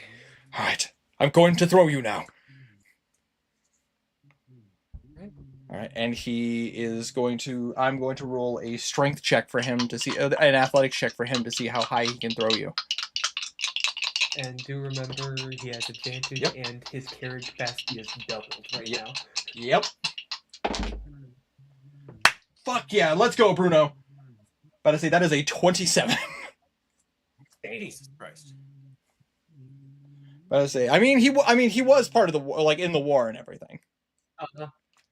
But I say, so literally, Roman, you just watch as Lumen goes up to Bruno, and Bruno just goes, "All right." And as you kind of like, I imagine like the hands come together as you kind of step on his hands, and you just feel, Yep. as you just get flung upwards, maybe a little higher than you were expecting, Lumen. And basically, Lumen, you're now that, and because of how high he rolled, there is no disadvantage on this roll. So, which would have been just a normal shot.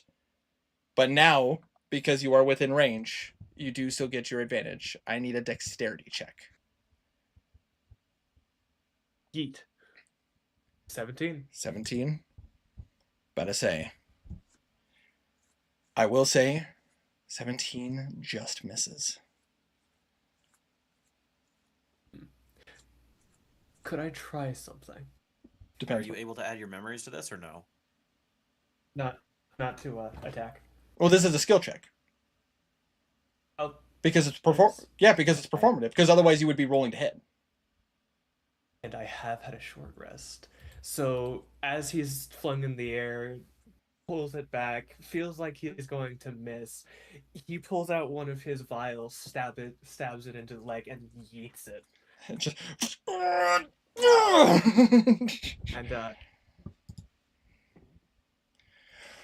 damn. All right. 23. 23. But I say, as you feel like you're going to, like, as you are about to throw it, like, you see in your mind that you're going to miss it. And, like, almost like a rush of memories of, like, a marksman and, like, some kind of spirit you've picked up. You kind of open your eyes and just, like, a flash. And literally, as you go to throw it, you just kind of lean back a little bit more and just. And as you do it, about to say, you hear. As the target just kind of flaps. And as you fall, Lumen, you watch as Bruno is just like, I gotcha! And because his carrying capacity is doubled, but he does not drop you when he catches you. How high did He flung you about, oh gosh, with his strength, like how far distance? Hold on, I'm looking at my statistics.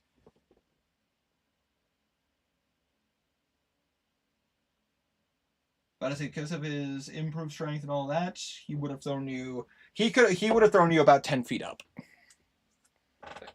Like Cat's grace, he is able to. Due to Cat's grace, he is able to just land on his feet without a scratch. Oh, fair enough. I say so. No, like he goes to prepare to catch you, and you literally just. And to round this all off, Walf, Purple needs to roll one final performance. Okay. As this is basically what sunsets the performance. Not good. 10. But I say, as you finish up. Training room. Huh? Use a training room point. Training room points only work on melee attacks. Since when? Training room points? That's always how it's worked. No, in they the just last were- they were- campaign, it was attack rolls or ability checks.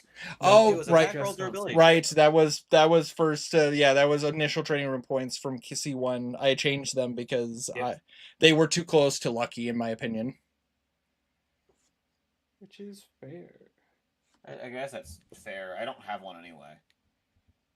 Yeah, that was the main joke I was trying to make.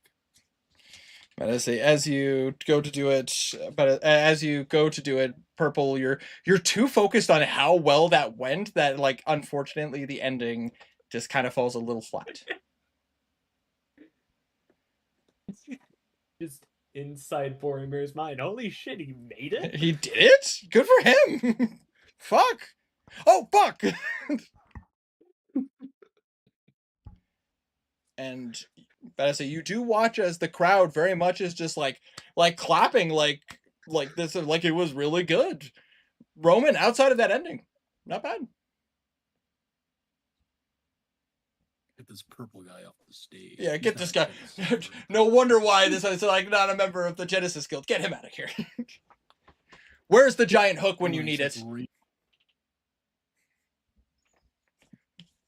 Bring out the giant wooden hook. The giant wooden hook just. But you watch as the crowd claps and Zebediah goes, "Thank you so much for this wonderful opening, and everybody clap your hands for the Genesis Guild. Don't forget that you can hire them; they are local." And you watch as like the crowd is like cheering, and Bruno just goes, "Well, on the bright side, this was really good advertising." Yeah. I need to go. Like now. As you guys are escorted backstage. But I say, Lumen, I imagine you take a minute to just go like, ah, fall over. Yeah. Smoke him if you got him. He takes the vial that he used and places it back on his side. Oh,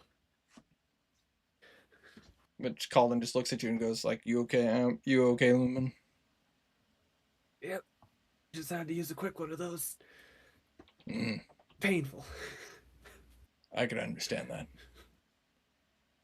And you watch as like Zebediah announces the next performance, and it's like, now that we've had the opening, please welcome the Cantina Carnival's mascot, Bosco the Bear.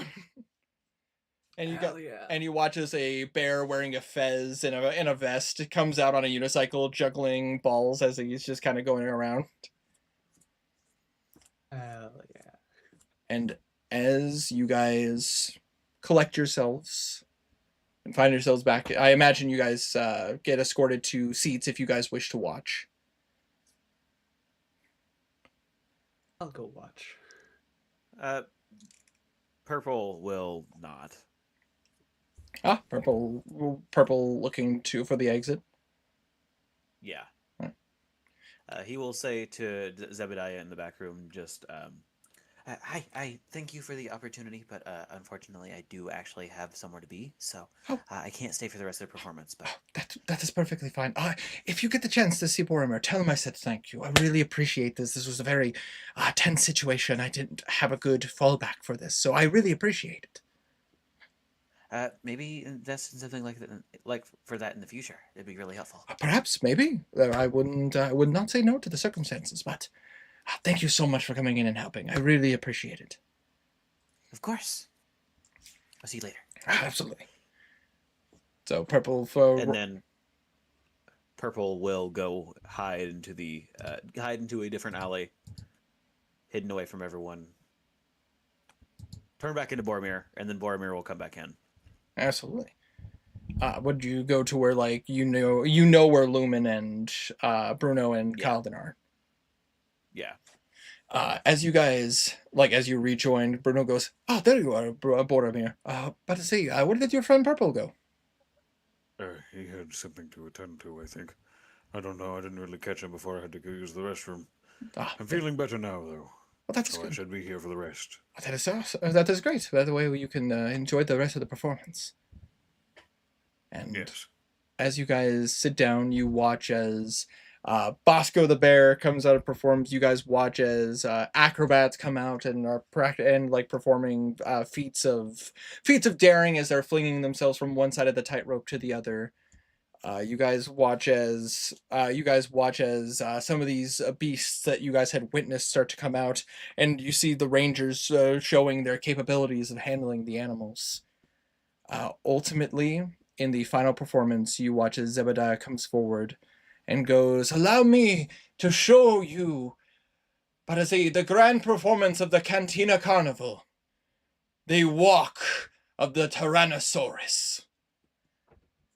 And you watch Roman, you watch as two large reptilian creatures come out. As these massively large T-Rexes start to walk around the carnival, the main floor of the carnival.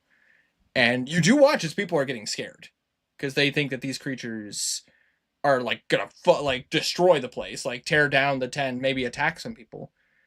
But you watch as Zebediah uses his fans and just kind of does a bit of a dance.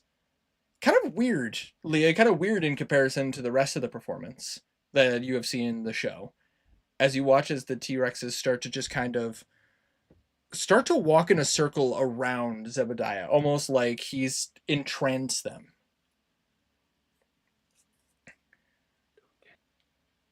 Everybody walk that. Pretty much, yeah.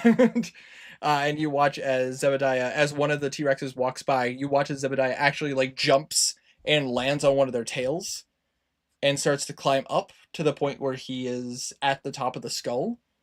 And you watch as he kind of spins around and kind of does his dance in reverse. As you watch as the T-Rexes kind of take center stage, facing away from each other. And you watch as Zebediah kind of brings up his fans and you see him mutter some kind of incantation. And you watch as almost these projections come before you guys. as you see a projection of a bird. Colds, frost flying through the air. You see an image of a massive, like, a massive cat of sorts, but as a covered in covered in what appears to be like living lightning, kind of encircling and creating a bit of a mane on the body. And you watch as the third image comes before you. It appears to be that of a seems to be that of a some kind of badger. But you see like almost crystal like fur on its back. And then you watch as he like kind of brings himself into a sitting position, and underneath the three images you see on the bottom what appears to be that of a like almost a spinning group of scrolls with an entity in the middle and wings unfurled underneath. Badassi, anybody who would like to may roll a religion check. Sure. No. What check? A religion check. 15. 15. Roman's religion is okay. Emphasis on okay. 8. 8. Badassi, unfortunately, for two of you, you're too focused on like, whoa, this is a show. For you, I'm about to say for you, Boromir, you would recognize at least one of these. That entity with like the scrolls wrapped around in like a ball with some kind of creature in the middle and wings coming out from it. You would recognize that as the visage of Encyclia. I say the god of fate. But these other three entities, you haven't seen them before. They seem unique. Beasts of sorts, maybe? It's almost like he's using these images to tell a story. Of like, almost like Encyclia is like reaching out and like wrapping them in these scrolls and trying to bring the beasts to heal.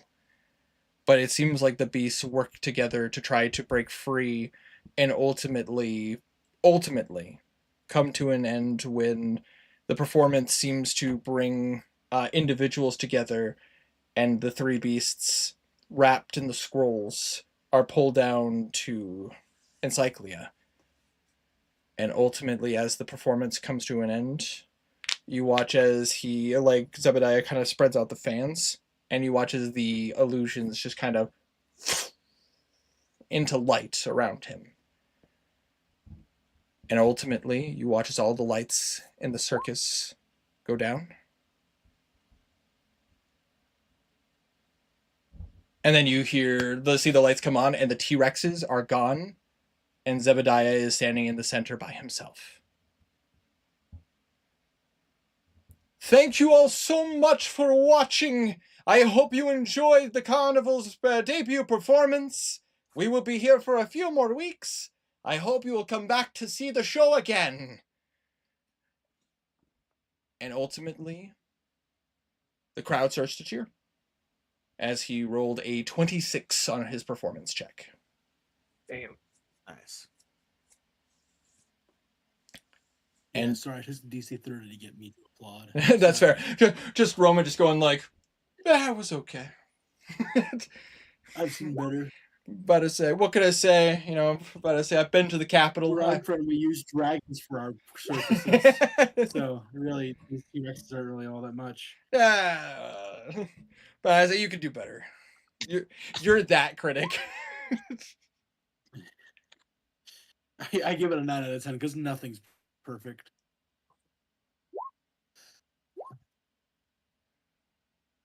And as you guys enjoy what's the remainder of the circus, knowing what is ahead of you guys, I imagine you guys start to make your way back home for a well-earned night's sleep. as the party will decide ultimately what they do.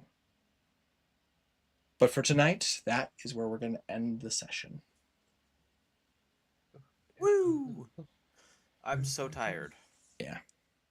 But to say it's late and all I also love that you guys immediately assumed like, oh, Cantina Carnival, clearly combat is going to happen, something bad. It is like I put in a lot of work to go like Really? I wanted you guys to have fun. Not as There much has never spaghetti been- this session because there was not that much learning actually, which I'm not opposed to. It was a very laid back session. Yeah. But not a very spaghetti. Not too spaghetti on this one. Minimal changes. But to say, but you know what? We gotta have Yeah. these. We gotta have these fun sessions. You know.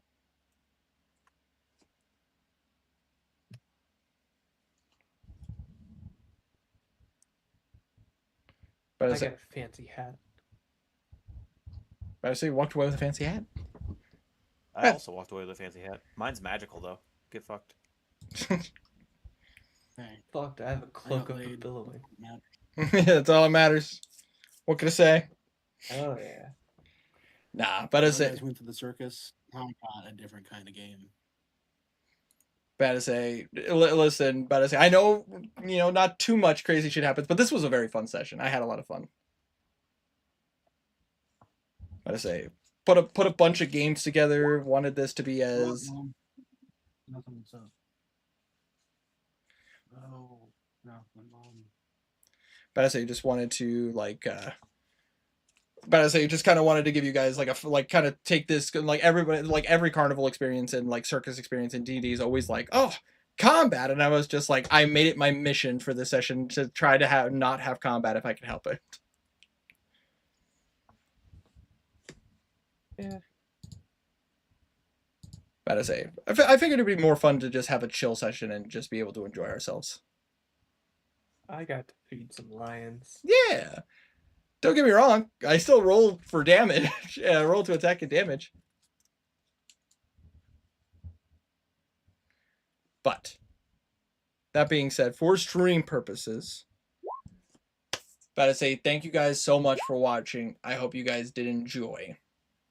We'll probably talk about a name for the session in a bit, but just because it's late, in this way, if anybody wants to leave, they can. Thank you all so much for watching. I hope you guys come back next week as we continue campaign 2 and see where these members of the Genesis Guilds will go after. Take care, stay healthy, and most importantly, I hope you all stay frosty.